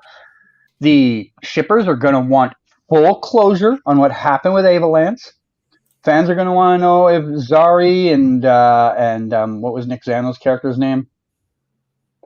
Nate. Nate. If they ever got back together, like, there's going to be all these little parcels. You're going to spend an entire episode on it, and you don't have the budget for it. Like I said earlier, we literally had Batwoman in the show, and they didn't even wrap up anything with Batwoman. I want to go back to a point that I was going to make a minute ago before we got sidetracked by this. Think back to every finale in the Arrowverse. With the exception of Arrow, and that was only because it was at a funeral, every other show didn't have any guest stars from another show. Now, some of them were because they were canceled, but you get my point. Supergirl. Who did Supergirl have in from the other shows? None. They just brought in previous actors from the series. They didn't bring in guest stars from other Arrowverse shows. Yeah. Scott, there's no version of this on this CW that could have given you Justice League versus the Speedsters. That is a move. That's a TV movie budget. Also, not to be rude, but the evil Speedsters would literally mow down most of them and kill them. There's like it's not a fair fight. Okay, let's point out that they have Allegra and Cecile and Chilblain in this fight. So, like, I understand the point you're making, but the evidence literally on our screen right now suggests they don't have the A team out there either. No, well, here's the thing: Chilblain actually works because Cole his frost powers. Yeah. But yeah, Allegra and Cecile, they should not be out there. But this is just the way it is. We also know Jake Eric is in this, and the thing is, they could have been something. Maybe they did film something in studios, but it will only be for characters that actually make sense for the story. Just to bring in Legends or Battle or whatever and so on, it's just Again, everyone needs to stop some people need to stop pretending that they think that they know how television is made. I'm sorry, I don't want to be that type of bitch, but like I'm gonna say it. It's brutally true. Like everybody, they have a basic understanding of basic things, and they think that gives them a complex knowledge of things. And I don't I have more knowledge than 98% of the people we talk to on a regular basis, but I don't know everything. But I have enough knowledge from keeping up with this stuff to know 98% of people have no clue what they're talking about because they don't understand all the fine details. I want to point out a thing. I know I've said this so many times to people in the past. As a show gets older, the budget of that show goes down. Doesn't Doesn't matter if it's popular. It goes down. Okay? And that all becomes because of ad revenue. New shows are the new dangly toy in front of the TV execs, so they put all their focus on that. And the old shows slowly get pushed aside. Your budget decreases annually. Does not matter if you're still liked by people. Your budget is going to decrease. But that, unfortunately, doesn't matter to society. You still have to give raises to the staff, raises to the actors. Supplies are going to cost more. Renting things cost more. So not only is your budget coming down, your expenses are going up. There's eventually a point where it is less valuable than what you're putting out on it. And I would argue to say The Flash is probably there. And all these people that want all these extra guest stars to come in are just not realizing they don't have the money for this, man. They can't just go around and make a Christmas wish list of everything they want and just get it. They've got to work within the confines of a budget that gets less with each season and even got decreased on them in the middle of the season while their expenses are going up. Mm-hmm. I just... yeah. And it's like, I don't understand how people don't understand that. It's like, you know what? Here's the thing, CG. I will say this, you will say this, as long as it needs to for people to understand that. You know, here's the thing. This is not just happening to the Flash. Exactly. Yeah. Superman Lois is being affected too. We have 13 episodes this season instead of 15. I can bet you that you're not going to get every episode like the season premiere. That's not going to happen. Right. They will have some episodes in the middle where Superman's suddenly going to have his power stripped for a couple of episodes and won't be flying off to Malaysia. You know? Mm-hmm. I also want to point this out from Justin. Supergirl finale didn't have cameos because of COVID. Well, that's incorrect because fair enough. I'll give him that. Fair enough. But we had a bunch of returning guest stars. Like they got a bunch of people. Okay, you know what? Also a fair point. They did bring people in, and So if you want to, they're not cameos. They actually had roles because they were characters from previous seasons, and they were all brought pretty much everybody in.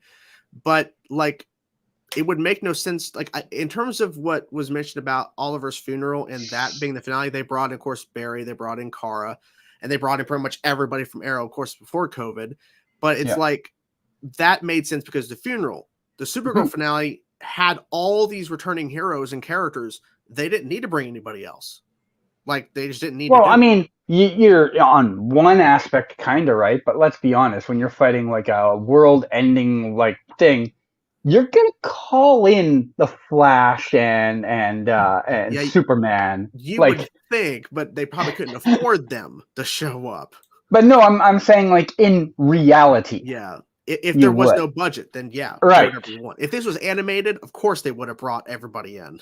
Scott says Arrow said he had plans for 3 huge story arcs for season 10. Would have cost a lot. No, he said he had 2 seasons worth of plans. I don't think he said 3 arcs for 1 season.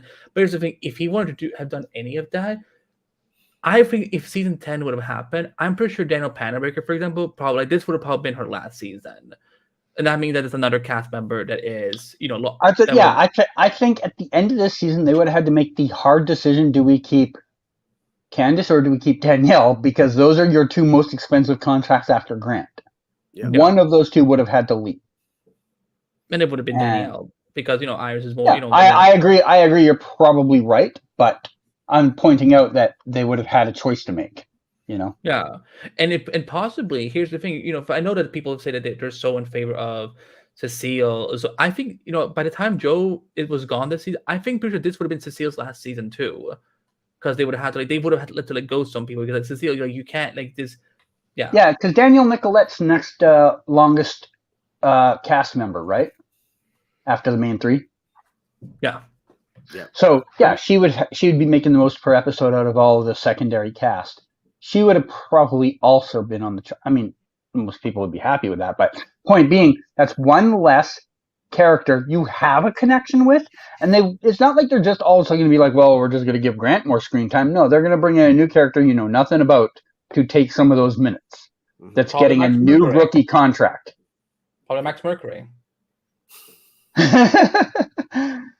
I mean, who knows? Who knows who they? No, knowing the DC TV world, it will be a new original character that they own the rights to. Yep. No. They would bring in Max Mercury, but to make it as but not they in order to have to pay as little money as possible, they would have just cast me as Max Mercury and be like, everybody, Andy, it's time. I'm calling in a favor. You're gonna play Max Mercury. I'm like, but I don't know how to act. But I'm like, you get to put on a suit. Okay, how much do I make? Very little. I'm like, cool. And then Canada could take photos of you.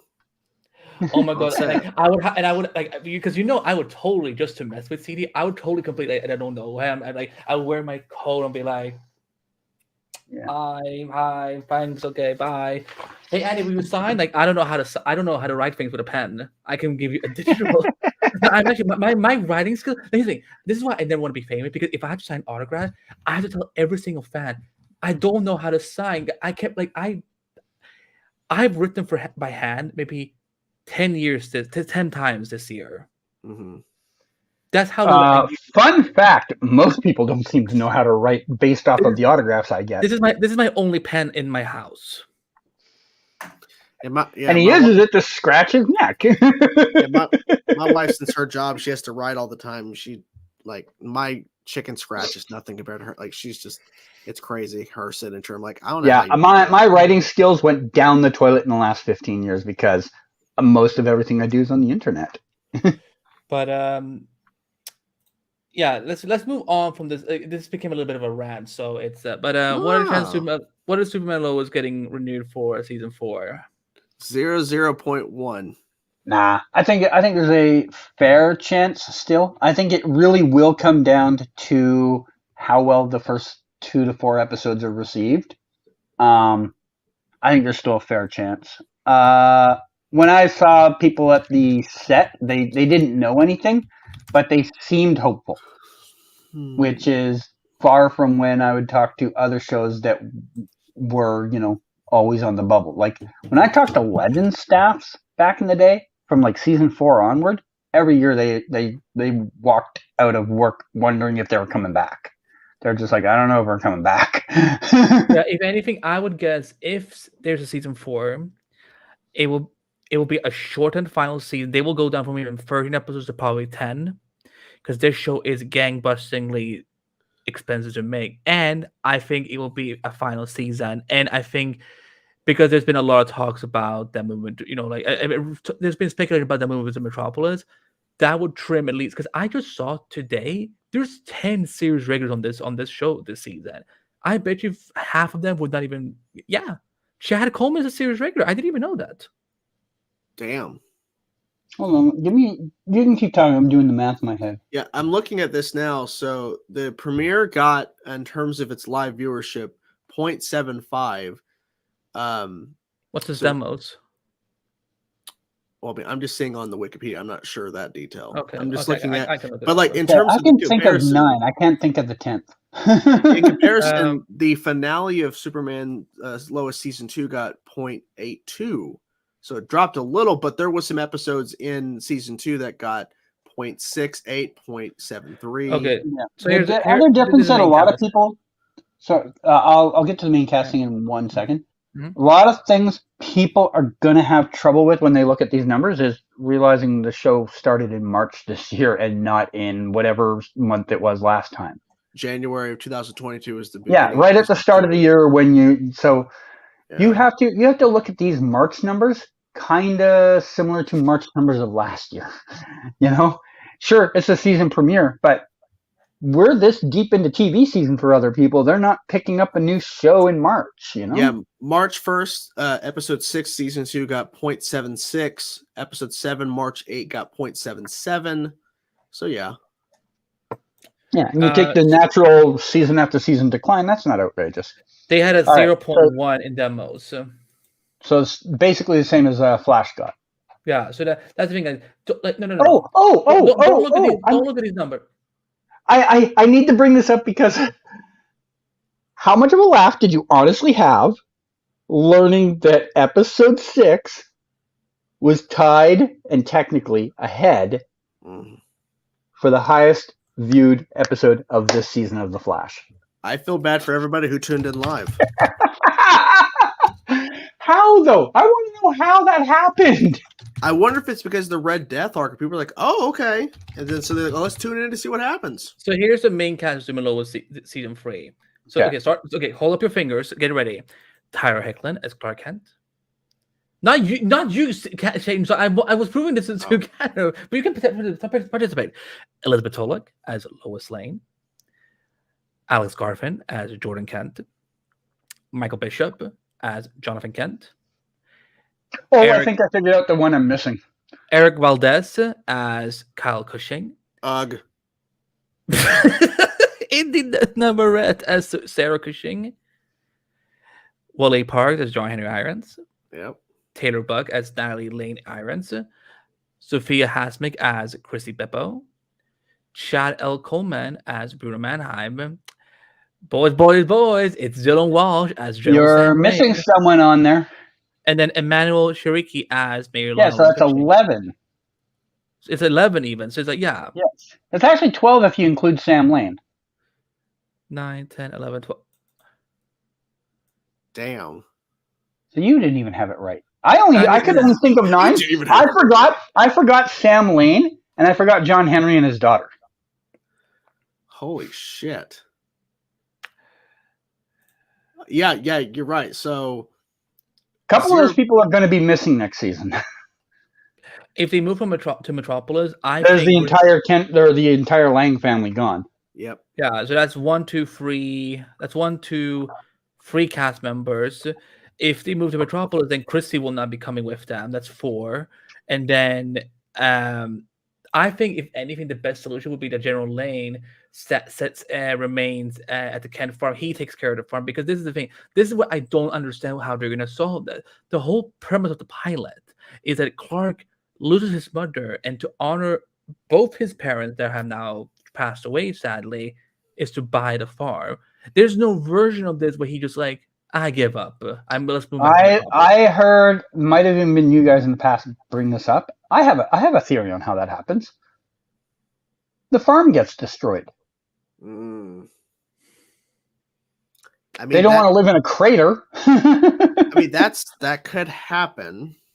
I would just have. I don't want to say that suspicious things happen in Smallville a lot, but they do. Insurance is probably high there. Yeah, because things happen. The only cast members you would need for a season 4 is Tyra, Bitsy, Alex, Michael, and Volley and Taylor. 6 cast members. Because obviously Chad Coleman is only going to be a serial for this season. Right. Well, next season I would assume Michael Lutz, you know who I'm talking about. Michael Cudlitz would bump up to regular because they still need a villain. Yeah. And he's a human villain, so that he wouldn't cost much money either. So yeah, so I think there will be 6 series regulars, possibly 7 if there's a season 4.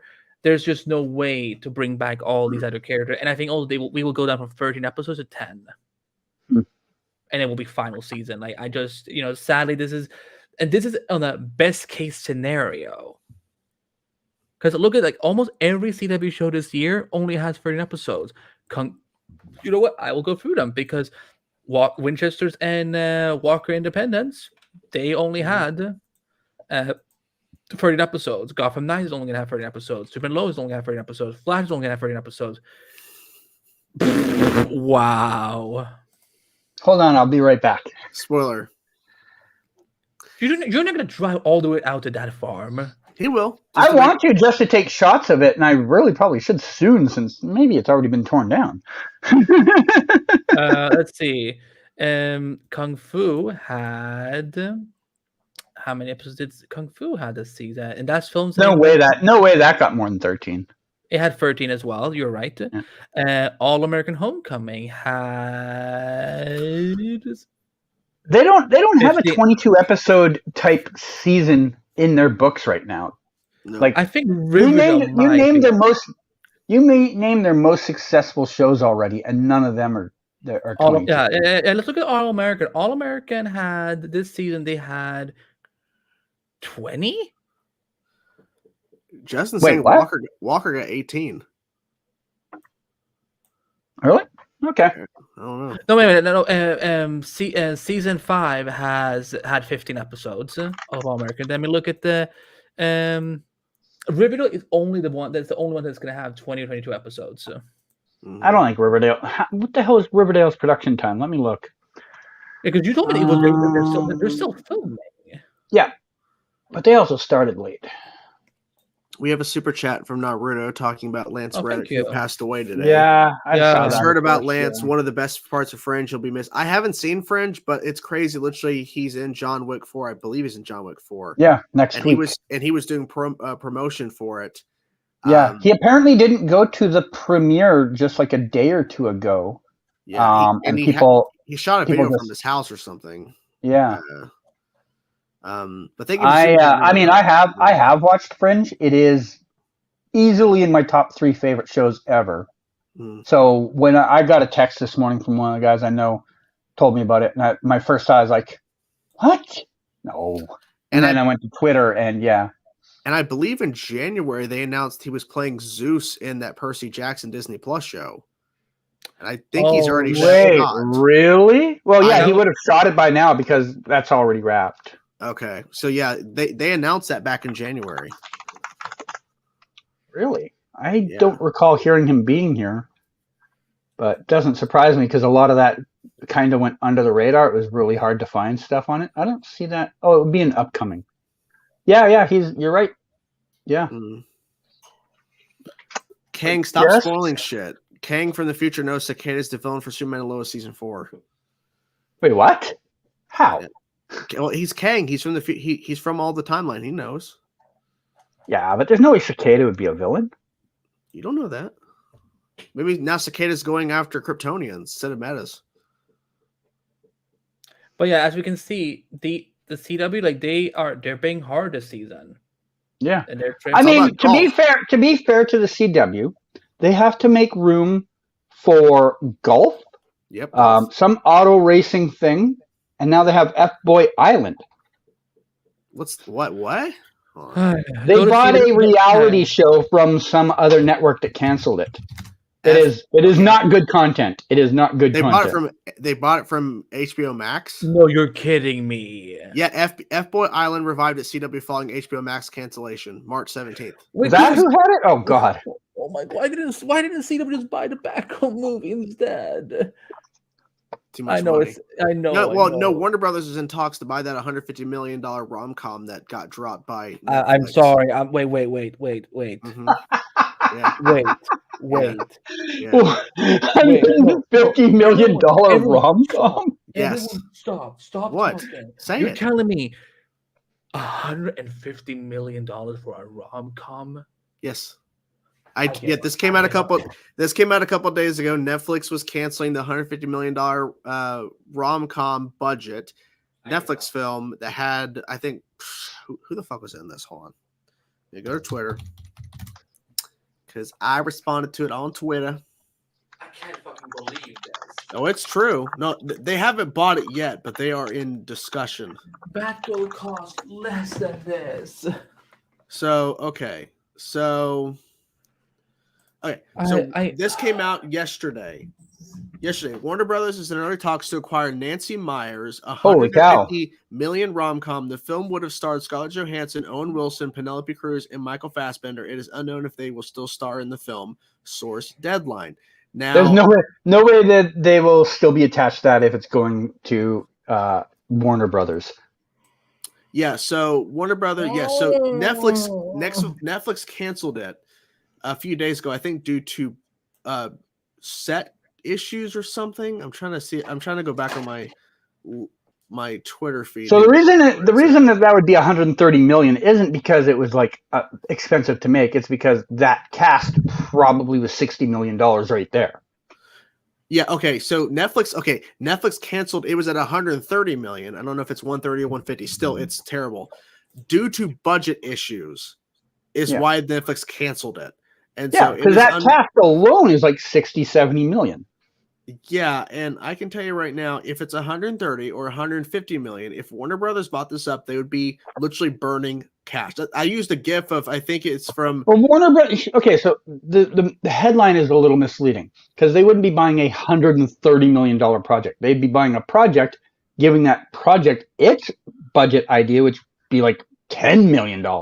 So what they really would have bought is a $10 million project.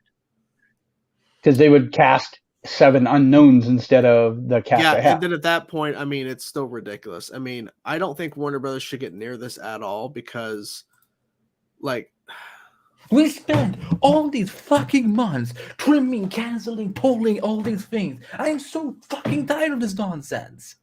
it's stupid. And the first Is response, it on locked Twitter is, "But no Batgirl." Is this a lock deal? Is it? No, is no, this, they're- They said it's in negotiations. Again, like I said, they're not buying $130 million film. $130 million film would have included those actors still attached to it. What they're going to buy is the concept to it, which they could do for $10 million if they just get shitty enough actors. Here's the thing, And- though, is that this director who's behind it, I doubt she'll agree to Warner Brothers if they want to completely cut Just down. get a new director too then. That's true. so But why I- buy this? Why buy this? I don't know. Because a 10 million, if you can do the project for 10 or 15 million dollars, you can make 5 times that easy if it hits the right spot. Audience, yeah. Right time of year, right audience, make 5 times that. $130 million project, you're losing money on that. And this is actually a thing to Eric makes a point. Eric C here. They're all canceling things. Disney, Netflix, Warner Bros. Like that's happening. Like there's a lot of decisions being made now. They're cutting back on stuff all over the place. Yeah, because we're in a recession and they had all of these ideas before COVID hit. They put all these ideas on board. Like, yeah, we're doing that. We're doing that. We're doing that. We're doing that. We're doing that. We're doing that without thinking a budget because money was just flowing. Yeah. Now it's not. And they're like, you know what? Some of these we can't afford anymore. So I also think some of these companies didn't really think of the broader things in terms of how much budget they're putting into streaming only shows, because at a certain point you're going to stagnate your growth in terms of subscribers. Like you're getting a certain amount of money per month potentially, but people continuously jump on and jump off streaming services all the time. So it's always going to fluctuate. Netflix learned that hard way. Netflix started losing subscribers rapidly, and they were like, "Oh fuck, we're losing money." And then they were like, and they were already in the hole. They were already in the negative. They've been in the negative. Well, Netflix was always in. So a weird thing that people don't seem to get, because I see people all the time talking like, "Oh, Netflix is losing all sorts of money." Netflix has always lost money. They never turned a profit. Like. They're the CW of streaming services. They ran entirely off of reputation. Yep. They got loans and all that entirely off the fact that they're Netflix. Because they were the first service. Yeah. So people look at them as certain. They had a surplus cash to start because of their DVD service. Mm-hmm. And then that got them in the door as the original streaming service. And from there, they've entirely existed off their reputation. I think it might have been early pandemic where they made an announcement that they're going to stop running off of debt and start only running off of profit, which would explain why so many things are now cut, because they now look at and they're like, no, we can't do this because it'll put us in debt, Yep. Mm-hmm. So this came out today. So the latest episode of The Mandalorian was apparently the lowest reviewed episode of the series so far. I read that today. Well, that is true, but does Disney release their numbers? No, it was based off of a third-party TV thing. That's how they try to do the viewing numbers of the Snyder Cut back when it released. The thing is that The Mandalorian is a show that unfortunately had a huge long wait in between seasons because its second season was airing during the height of COVID, and they took a very long time to finally get back into production. And let's be honest, the marketing was not the best. Leading into now, they had some stuff in terms of trailers. I saw one trailer. I thought it was way more D23 when we covered D23. We saw a trailer then when we were covering that live show, that live panel, but they didn't really do a good job with promoting this outside of people that were already looking for The Mandalorian. Like they weren't trying to push to let wide audiences know, oh, by the way, The Mandalorian is back. So, right. That unfortunately has hurt it. What I think would help them, because when putting it on a Wednesday is the middle of the week, people are still working and there's not like that. Like people aren't necessarily in TV mood. I would have moved Star Wars to Fridays, make it a family event. That's throwing away your money. No one watches TV on Friday. I'm gonna look up, see, when did The Mandalorian release its episodes, the first 2 seasons? I'm looking this up now. November 12th. Wait, that might have been when Disney launched. So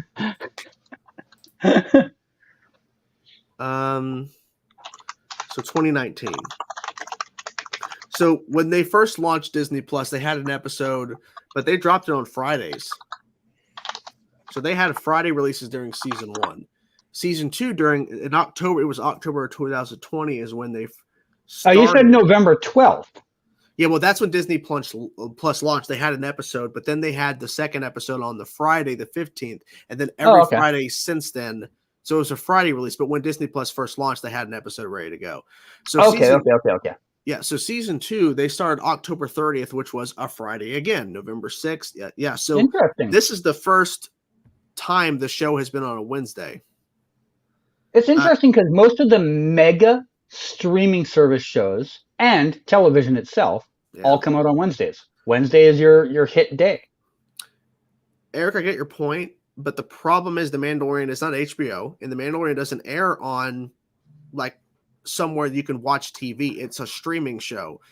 I would like if they dropped like The Mandalorian, say at like a better time than 3 a.m. my time, but it's not like HBO. If The Mandalorian was an HBO show, somehow HBO got Star Wars, then sure, but no. That's not how that works. Yeah, only 8 episodes again. Okay, so only 8 episodes this season, just like the previous. Well, season 4 is already happening, so. Well, it's not confirmed yet.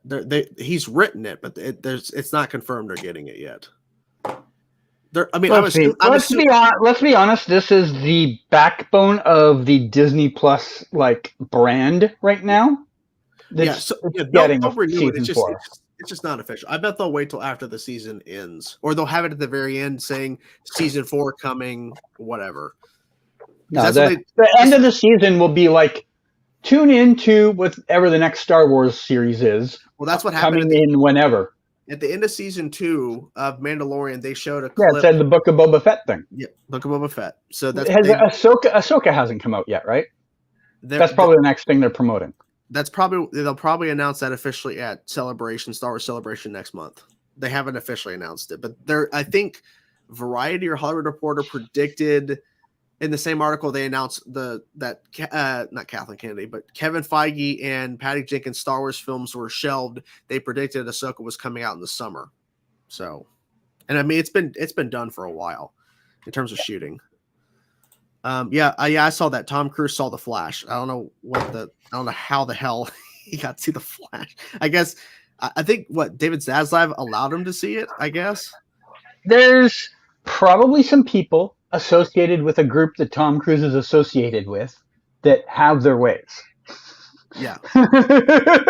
Wait, can we not say that? We can't say that anymore. I don't know, and I don't know if like someone's outside the window right now with a red dot on my forehead for talking about it. But now people are thinking, is this hinting that Tom Cruise is going to be in the DCU? No, this is not hinting at he's going to get a DCU. Tom Cruise, new Superman? That's exactly what I was saying. I will literally move to another planet if that happens. Krypton? When I think Superman, the first thing I think is a 5'3" guy. Yeah. Perfect, right? Perfect Superman. You know what? Tom Cruise, I love most Tom Cruise movies, but there's not a role I can think of in like the main DCU that he could fit. He's too old. Well, not even that. I just don't know what he can really play. Have you ever watched this? Oh, he is too old for some of those roles, right? Like he's never going to be the Flash unless he's playing like John Wesley Shipp's Flash. Yeah, how wonderful. We go from Ezra Miller to Tom Cruise. Thank you, Fernando. If I was Tom Cruise, I would too make studio heads let me watch the movies. Yeah, just going around. It's like yeah, let me watch a movie. Yeah. No, not Hal Jordan. He's too old. No. And also, Tom Cruise is not going to do a TV show. And Tom Cruise is not doing Booster Gold. No, there literally is no role that makes sense. They would have to literally change. Jonathan Kent. Oh God, no! I'm sorry. No, Just because thinking- here's the problem. Tom Cruise is Like, too much. you mean you know which Jonathan I mean, like not the kid, the No, father. I know, but I'm saying no because here's the problem with Tom Cruise. He is too much of a recognizable face that when people see, even though he plays characters in his movies, obviously he's not playing himself in his movies. But the problem is that whoever he would play in the DCU, if he did, people would literally go, "Oh, Tom Cruise." They wouldn't go, "Oh, the character." They go, "Oh, it's Tom Cruise." Like that's the problem. I think sometimes some of these actors, like for example, The Rock. I understand people like, "Oh, like," because I think you like Black Adam more than I did. And so you liked his portrayal as Black Adam. But the thing is, a lot of times The Rock is playing the same character, and people just go, "Oh, it's Dwayne. It's The Rock." They don't see the character. I don't remember the last time he would go kill people in. Perfect example. It happens to all sorts of actors, not even like the massive iconic ones. Ryan you Reynolds want a perfect example of this? Mm. I know you probably didn't watch it when it came out. Neither did I, but I was still on social media things. Do you remember Bryan Cranston from something before Breaking Bad? Malcolm in the Middle. Yes, exactly. Who out there watched Breaking Bad at the beginning and was like, "Oh yeah, I can buy this guy as a meth dealing like drug kingpin." Yeah. Everybody was like, "There's Malcolm in the Middle." Yeah. Everybody. Lots of actors go through this. So many. Yeah. You know? Well, the thing is, too, I think the problem is with The Rock is that he doesn't pick roles that he can really do anything really different. I mean, literally, I remember seeing Jungle Cruise, Red Notice, and those two movies are totally different, but he's playing pretty much the same character.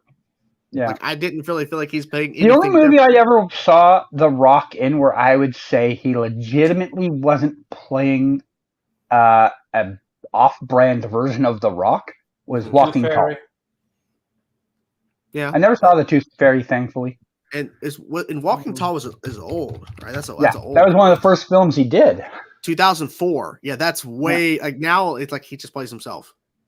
I don't think Black Adam is anything like himself at all because there's also some of like, yeah, he definitely is playing like a dark version, but like if that's the one out of like 10, 12, 13, 14, 15 roles, that's not a good number. No. He just walks in now and he's like, "Guys, I have a movie where I'm going to play a big, buff-looking guy." Yeah. And they're like, "Yeah, sold." Like, they don't even hear the rest of the pitch. Sold. Done. Yeah. Done. I'm trying to look for his filmography on his Wikipedia. Where's his filmography at? I'm looking. Wait, what happened? Defunct. I would say that's not entirely true. There are some that are very set in a particular brand, but I think most of them are capable of carrying on like anything. A perfect example today, I never knew before today that Lance Reddick had a comedic bone in his body. I've only ever seen him in serious roles. Then I went on YouTube today looking for clips of him. First 3 clips that all come up are from comedy skits he did for like College Humor and stuff like that back in the day. And they're hilarious as hell. And I'm just like, I didn't know he did comedy. But like everybody can do other types. That's like they get typecast into doing a type, but they're capable of doing other types in 80% of the cases. You know, there's somewhere clearly they can't. I mean, Emily Bett Rickards, just don't give her something where she has to cry and talk, and she's fine. So I'm looking at this, like, so The Rock did Red Notice, Jungle Cruise, Jumanji, those movies. He did the Fast and Furious. Pretty much, they're the same character. Pretty much. Like, there's not really a big Rampage, Baywatch. You know, I'll say this. Baywatch. Yeah, he like in the Baywatch remake. He was Mitch Buchanan, aka David Hasselhoff's character in that remake. But I'll give you this. He played Moana. He was in Moana's Maui. That's a voice role though, and so it not really, but you know, like he pretty much plays the same character. And the one I will give is the fact that he played Black Adam, and that's a little bit of a different kind of, but then again, you saw bits of The Rock in there. That's barely. that's when he was the heel in wrestling. Did he at any point in Black Adam turn to the camera and say, "Do you smell what Black Adam is cooking"? If he got his way, he probably would have got that. Oh. Did he do the people's eyebrow? He might have. No. Oh, I don't know. But all I know I'm is sure he did. I'm sure he did because I think at this point it's just a mechanical twitch in his brain. Probably on the cutting room floor somewhere. That was like we can't use that. We can't use that take. He twitched his eyebrow again.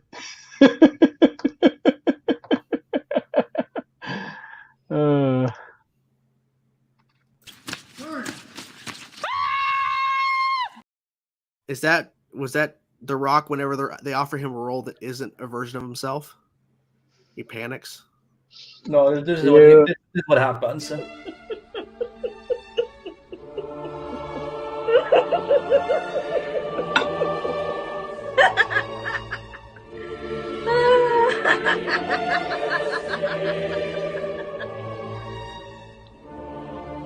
Wow.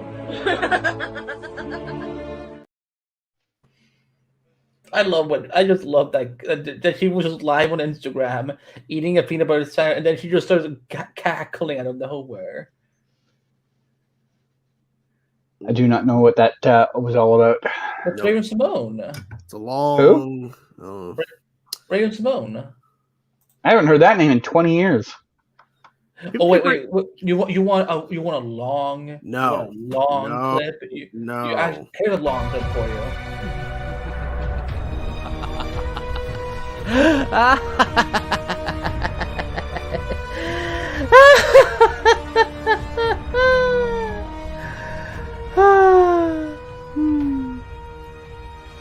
Well. You need a new set of video clips. You've played that one into the ground. Yes, it's too long. Anyways, I was going to get to this point because people have been bringing this up, saying that Canada went crazy in the Arrowverse Discord yesterday or something. What the fuck's this all about? So someone had sent me a screen cap of an old post on a Discord that I was a member of. And I looked at it and like, what the hell is this about? So I went in there, found it, and replied to it. Then I had someone else like, oh, you should see the other things people have said about you. So I went in there, dug up all the old comments people had said about me and replied to all of those. And since then I've had like one or two of them yapping back at me. I'm like, do you really want to pick a fight with me? Because like I have a bit of a reputation on like not like giving two shits. Gentle. Like I will tell you why you're wrong and then mock you for being wrong. And also at the same time, like who looks bad here? Canada defending himself, or you guys talking shit about him in Discord servers? Why were they talking shit? One of the things. Let me pull it up. Were they talking shit because you take photos, or well, things you said on Twitter? There's a couple of things. Yeah, one of the things was about the stuff I said on Twitter, like the Melissa stuff in the past, and I pointed out, I'm like, nothing I said is inaccurate. Was it in bad taste at the time I said it? You can argue that, but it still wasn't inaccurate. Then the other one was someone talking about how how I'm not very credible, and someone's like, well, we can't take posts from set photos as proof for Arrowverse Wiki. I'm like, that's fine. I don't really care. I'm just answering this person's point. And then another person was something along the lines of like how I said that Lucifer was going to be in Crisis and he clearly wasn't because the actor said he wasn't going to be. Like, how'd that age for you? Like, aged poorly, aged like milk. Obviously, this particular comment didn't age too well. You are fucking welcome.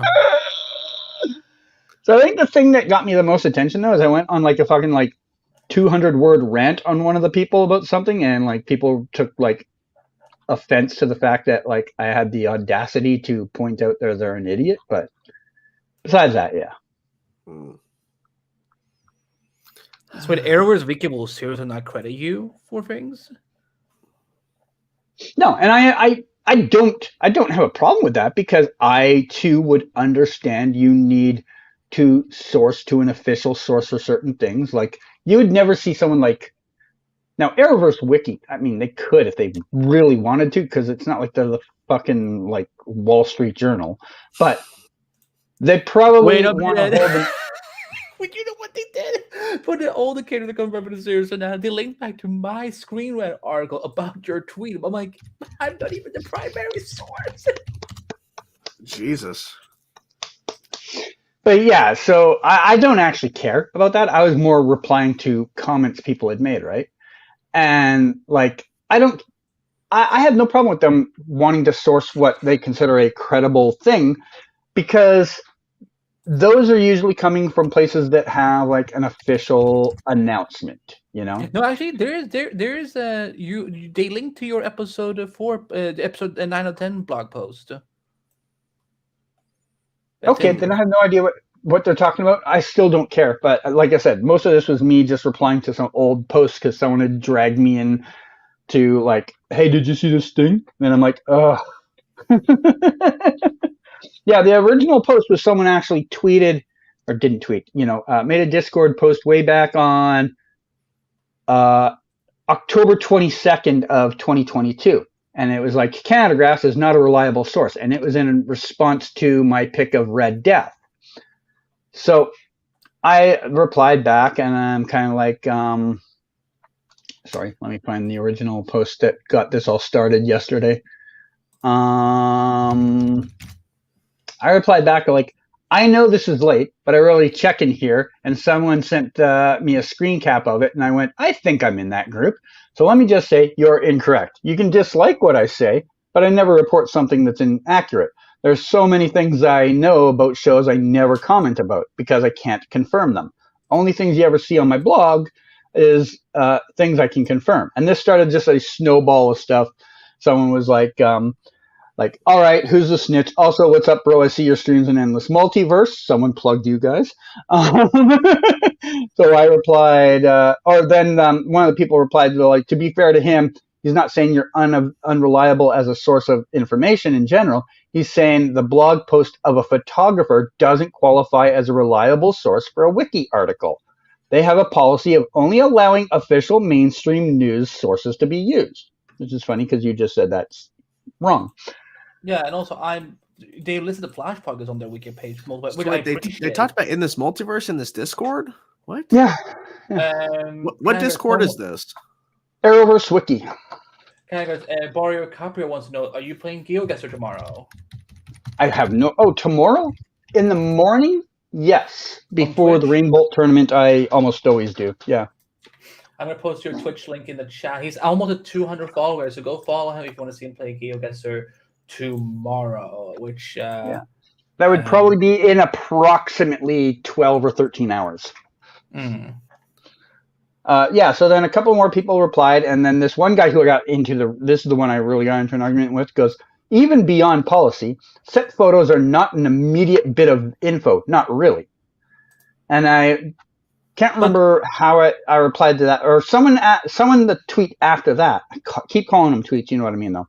Goes, search up I said something along the lines of like, dude, the amount of people who tell me things they see on other platforms is kind of boggling at times, talking to someone that was like, who snitched?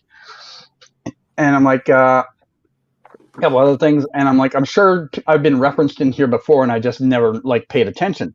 And this guy goes, you should search up your name on here. You'd be surprised. So I did. And that's how I got into this like long-term argument with people on like 5 or 6 old posts. Wait, can you look at the Flash podcast has ever been referenced in there?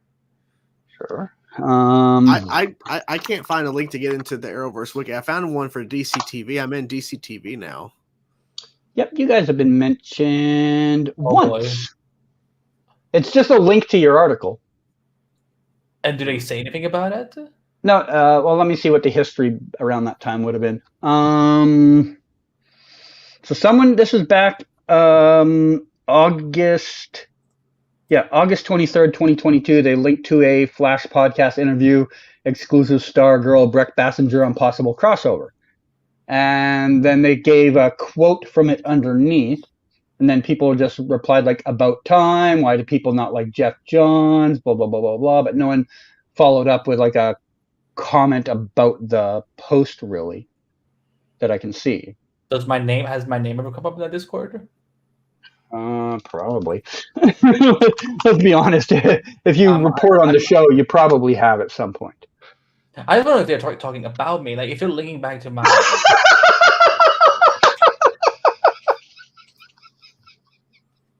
What happened? Hold on 1 second. Give me a minute. Give me a minute.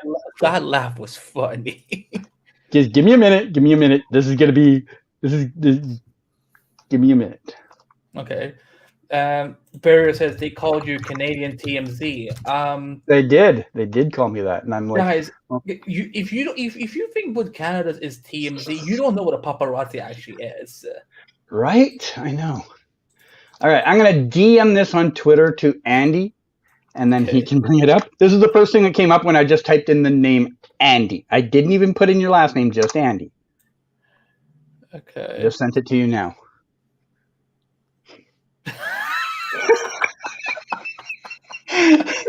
I think I know who this person is. Hello, viewer from the Discord. I think I know who this is based on. Hold on.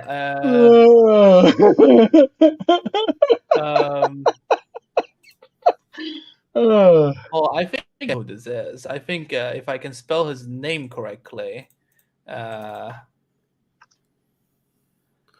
trying to find a link to that Discord. I want to see what's going on. But so that is the only time I've come up. Oh no! I that was just the first one I came up. I'm like, I have to screen cap this. Hold on. I think I know who that guy is. See, the problem is when I put in Andy, there's too many other Andys, like Andy Serkis. But if I put in your full name, that's going to cut down how many searches probably come back. I also have to remember how to spell your name. I don't have the most pleasant last name. Yeah, can you work on that? Again, it's still been a battle to get my mother to accept that my new name is now Andy. I think she will murder me. No, my father will murder me if I change my last name because I have my father's last name.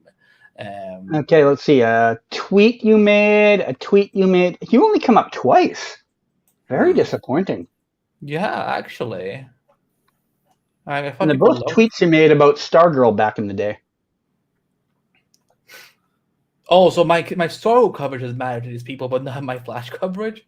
Apparently okay. A couple more come up when I put a space between your first and last name.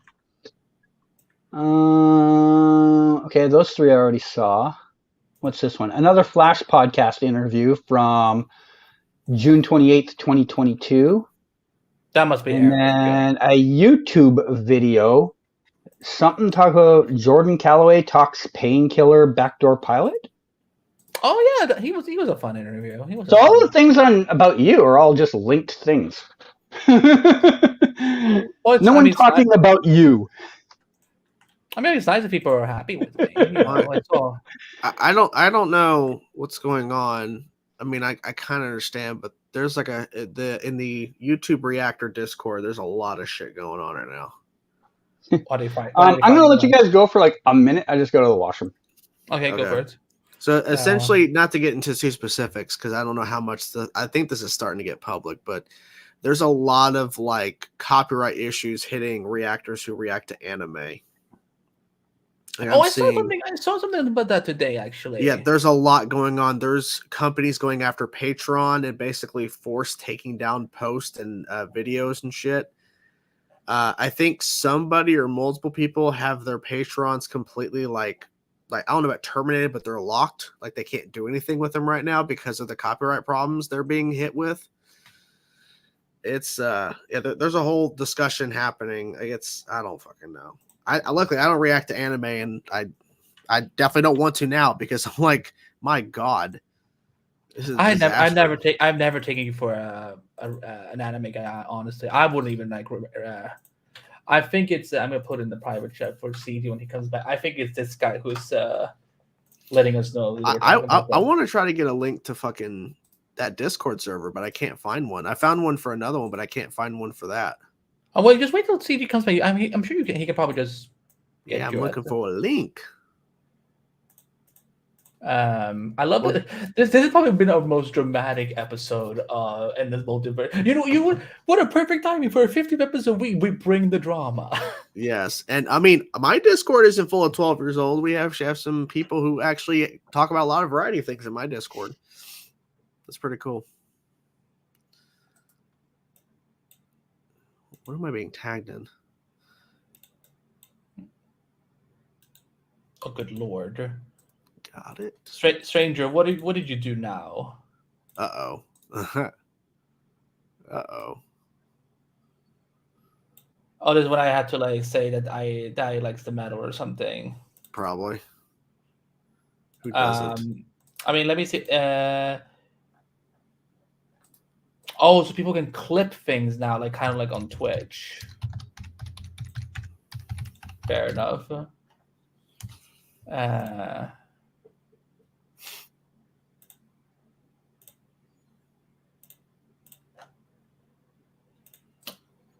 So 50 episodes in this multiverse, how do you feel? It's a lot.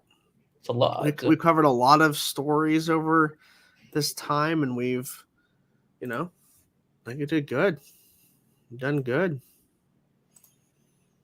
at covering all this nonsense. Trying our best. Oh, he has outed himself. Aiden, just so you know, I was one in the Arrowverse court to mention this podcast. It's fine. It's like we're not saying anything bad about it anymore. Aiden, can you send me a link or Can you post send a me a link? link too? Yeah, send a link. I want to join this Discord, man. I want to see if they talked about me in there. No, yeah. I'm assuming I have since I've covered so much shit. But no one has any problems with you. Like people like you. People have problems, dude. Come on. Dude, there was somebody who had a problem, another fucking YouTuber who had a problem with me saying that the Flash this week was worse than the Gotham pilot. It's like, it wasn't that bad. I'm like, no, I'm being honest. Like, it was. And it's like, and then the guy was just saying how the episode was. No, you're not. No, you're not in trouble. Who is this? Wario. He wants to also know, do you know Blind Wave? I know you said you talked to one of them like a few years ago. I've talked to Eric before, but I don't know them, like that. There's a whole Discord dedicated to Savitar. Holy shit. That's funny. But Aiden, can we get the Aiden, link? Yeah, Aiden, can you give us a link? Are you able to create a link for us? People have opinions. That's what it is. People have opinions. Welcome to the internet. That's what I don't understand. These people Welcome to the internet. People get so freaking pissed off and shit. It's like, Let's welcome see. to the freaking internet. Someone just DM me something. Wait. You got DM'd? I don't have a DM. No one's DMing me.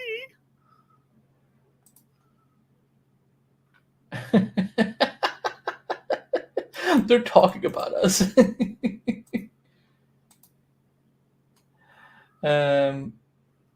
Rocky YT says, I just saw your message, CG. I just thought Gotham Knight wasn't that bad. I like the show's Gotham aesthetic. Yeah, it's very different. Can we get a link to this Discord? CG?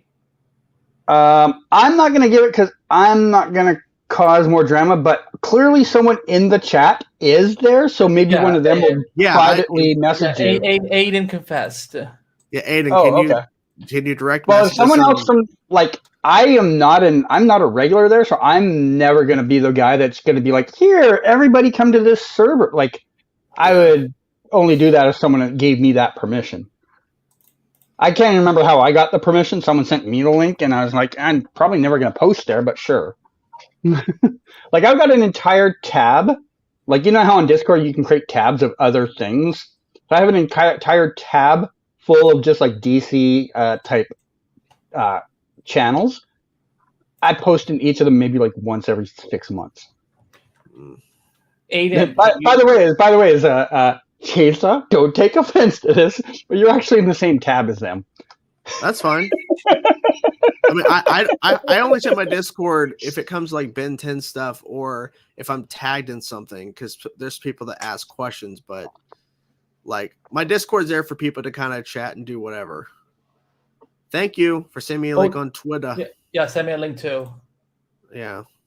Yeah, we're not to start fight. Hey, if you're watching us, hello. Hope you're having a great Friday. Hope you had lots of enjoyment this week from Super Lois and Gotham Knights. If you're still in pain from the Flash, I am too, and I'm the Flash podcast. I still can't get over just what a Thank you, Kang. Thank you. The episode 5 I thought was decent, and I'm like, maybe we're building some momentum, and then it just fell off the cliff. And I know I defended it earlier with they have to work in the confines of what they're given, but it's still bad. Thank you, Aiden. Wait, did Aiden send it? He sent it on this. He sent on Discord. Oh. Hey, I see Andy Bitback is joined the server. You were actually kind of close to saying that right. I see it. I think. I see Chainsaw Reacts has joined the server. Oh wait! I've been in this whole time. Wait a minute. Oh my god! I've been in this Discord the whole time. Welcome. Welcome. I've been in the Arrowverse. I've been in the Arrowverse wiki. I think for what up, party people? When did I join? Oh my goodness! When did I join? All right.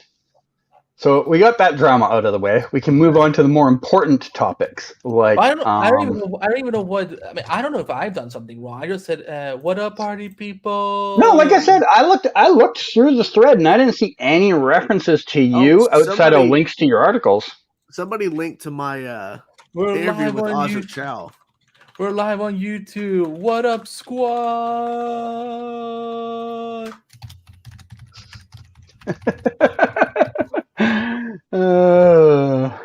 You're the podcast dude, right? Oh my! I love that. I'm like, this is all I am. I am a journalist with a podcast. Yes. Oh no! Now he's doing an interview on Arrowverse Wiki. I found that if you start answering questions, they're going to keep asking you questions. I'm a dumbass for thinking I've been here. I didn't know I was here. Oops. Oh.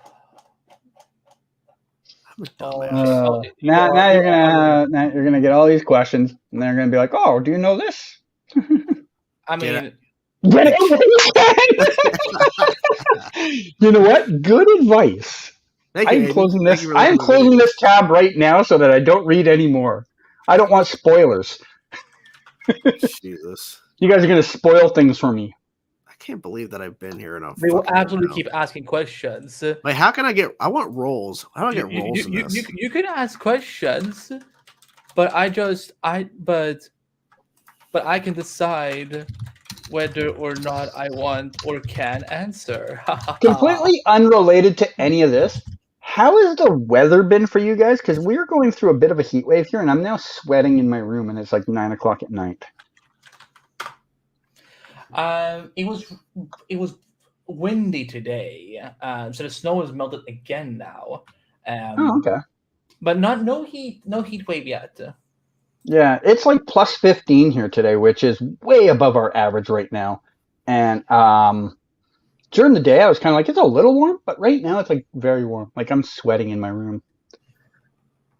I need it to get back to winter/fall temperature because that's what I'm prepared for. So you can fight Toronto. Here's how stupid I am. I joined this server in July 1st, 2020. I didn't fucking know. I'm such a dumbass. The thing is, I'm in a couple different servers, and I didn't even notice that this was Arrowverse Wiki. Well, now you know, and knowing is half the battle. Apparently. I learned that from G.I. Joe. Fuck. Ooh, 30 Celsius. Yuck. Terrible. This shit's still going on. This is funny. Happy 50th anniversary to us. Yeah, at least people are talking about your 50th anniversary podcast. Oh, man. I feel like whoever it was that originally brought this up did this intentionally to provoke this conversation to get you curious about it. What It can't roles be a could- coincidence. What roles could you have in the Arrowverse wiki? Let's see. I don't know what I mean. I'm just happy to be here. All right, since they're busy playing on Discord, guys, I'll be answering all your questions now. Okay. Yes, I can tell you guys that the answer is something. What is this link that's in the private chat? I thought it was that person who had brought us up, but I was wrong apparently. Did you I pick didn't. it? I didn't do anything. I really did nothing. I literally was looking to see what was going on, and boom, he fucking rolled. Damn, that just happened. Wow. What just happened? I don't know. He must have actually closed his phone or something. Yeah. Well, I will send the link to him again.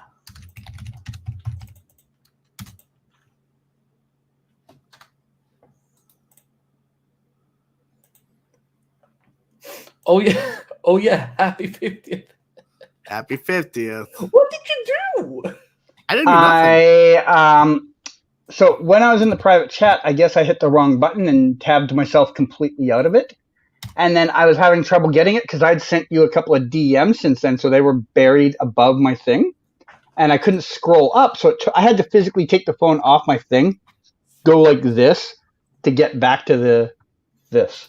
Jesus. I've never seen so many people get excited for me joining a Discord server. Thank you guys in there with Wiki server. Oh man. I am so sorry I have brought you this pain and punishment. No, this is funny. This is a great way to celebrate our 50th episode of Endless Multiverse. All right. I fucking swear to God, Jordan.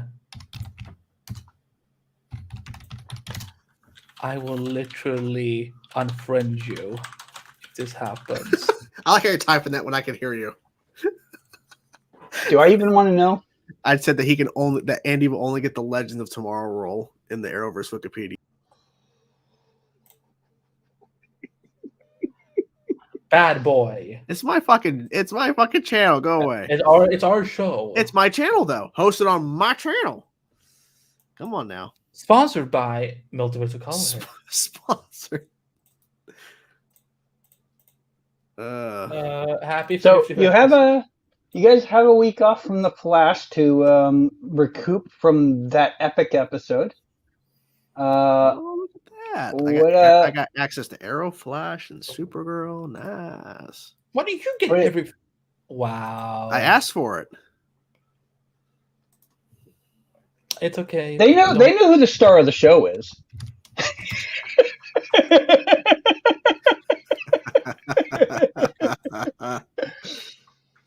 Come on. Oh, the God Digglespeed. Everyone knows what God Digglespeed is. Come on. Of course.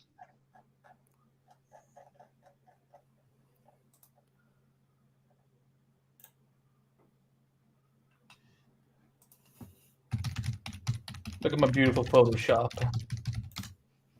What do you mean Photoshop? I made his edit. Yeah. No, Like, isn't that a still from the episode? Oh yeah, that's what it is. What the hell is that? Kevin Feige is a woman. Why? Do you just hate people? Like, is this like? You know what? He could be amazing. He could be amazing as a woman. Who knows? I'd hate to see the things you've done on your computer. This is What do you think? concerning. Concerning. You know what? At least it's not this bad. That means you haven't known the triumphs and defeats, the epic highs and lows of high school football. But you will. But you will. I That's just a pretty realized, epic line. I just realized that I'm gonna watch season 7 this weekend. I'm sorry.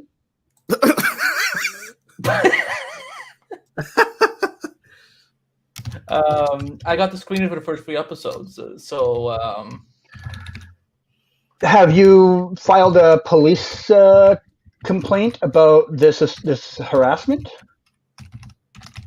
I mean, I kind of want to watch for the final season of Riverdale to see how it's gonna end. So like, I'm not You really. sick person. You literally covered Riverdale on your own website.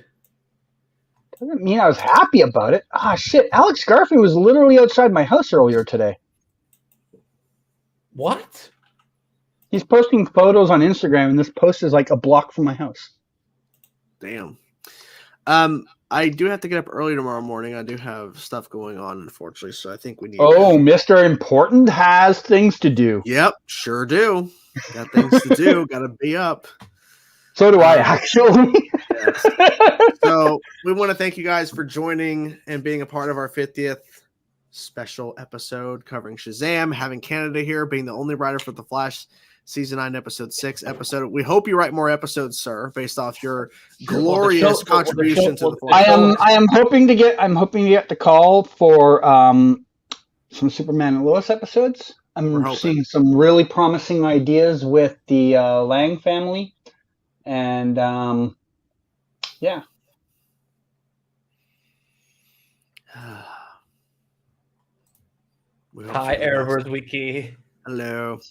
We hope you guys have a great weekend. And of course, we will be back next week with who knows what news. And as always, we have to end with this clip. And I think Hannah's right. We do need to get some new clips in the mix. But as we know, we end with the cicada, Gracie, epic thing. Of course, look at Nora at the beginning. Enjoy, people. Cicada, take it away. Metas killed your parents, Gracie. They all deserve to die. Don't believe him, Grace. Don't believe in graders. Don't believe him. Like the writer's gone now. Bye, everybody. Bye, Gracie. I'm still here.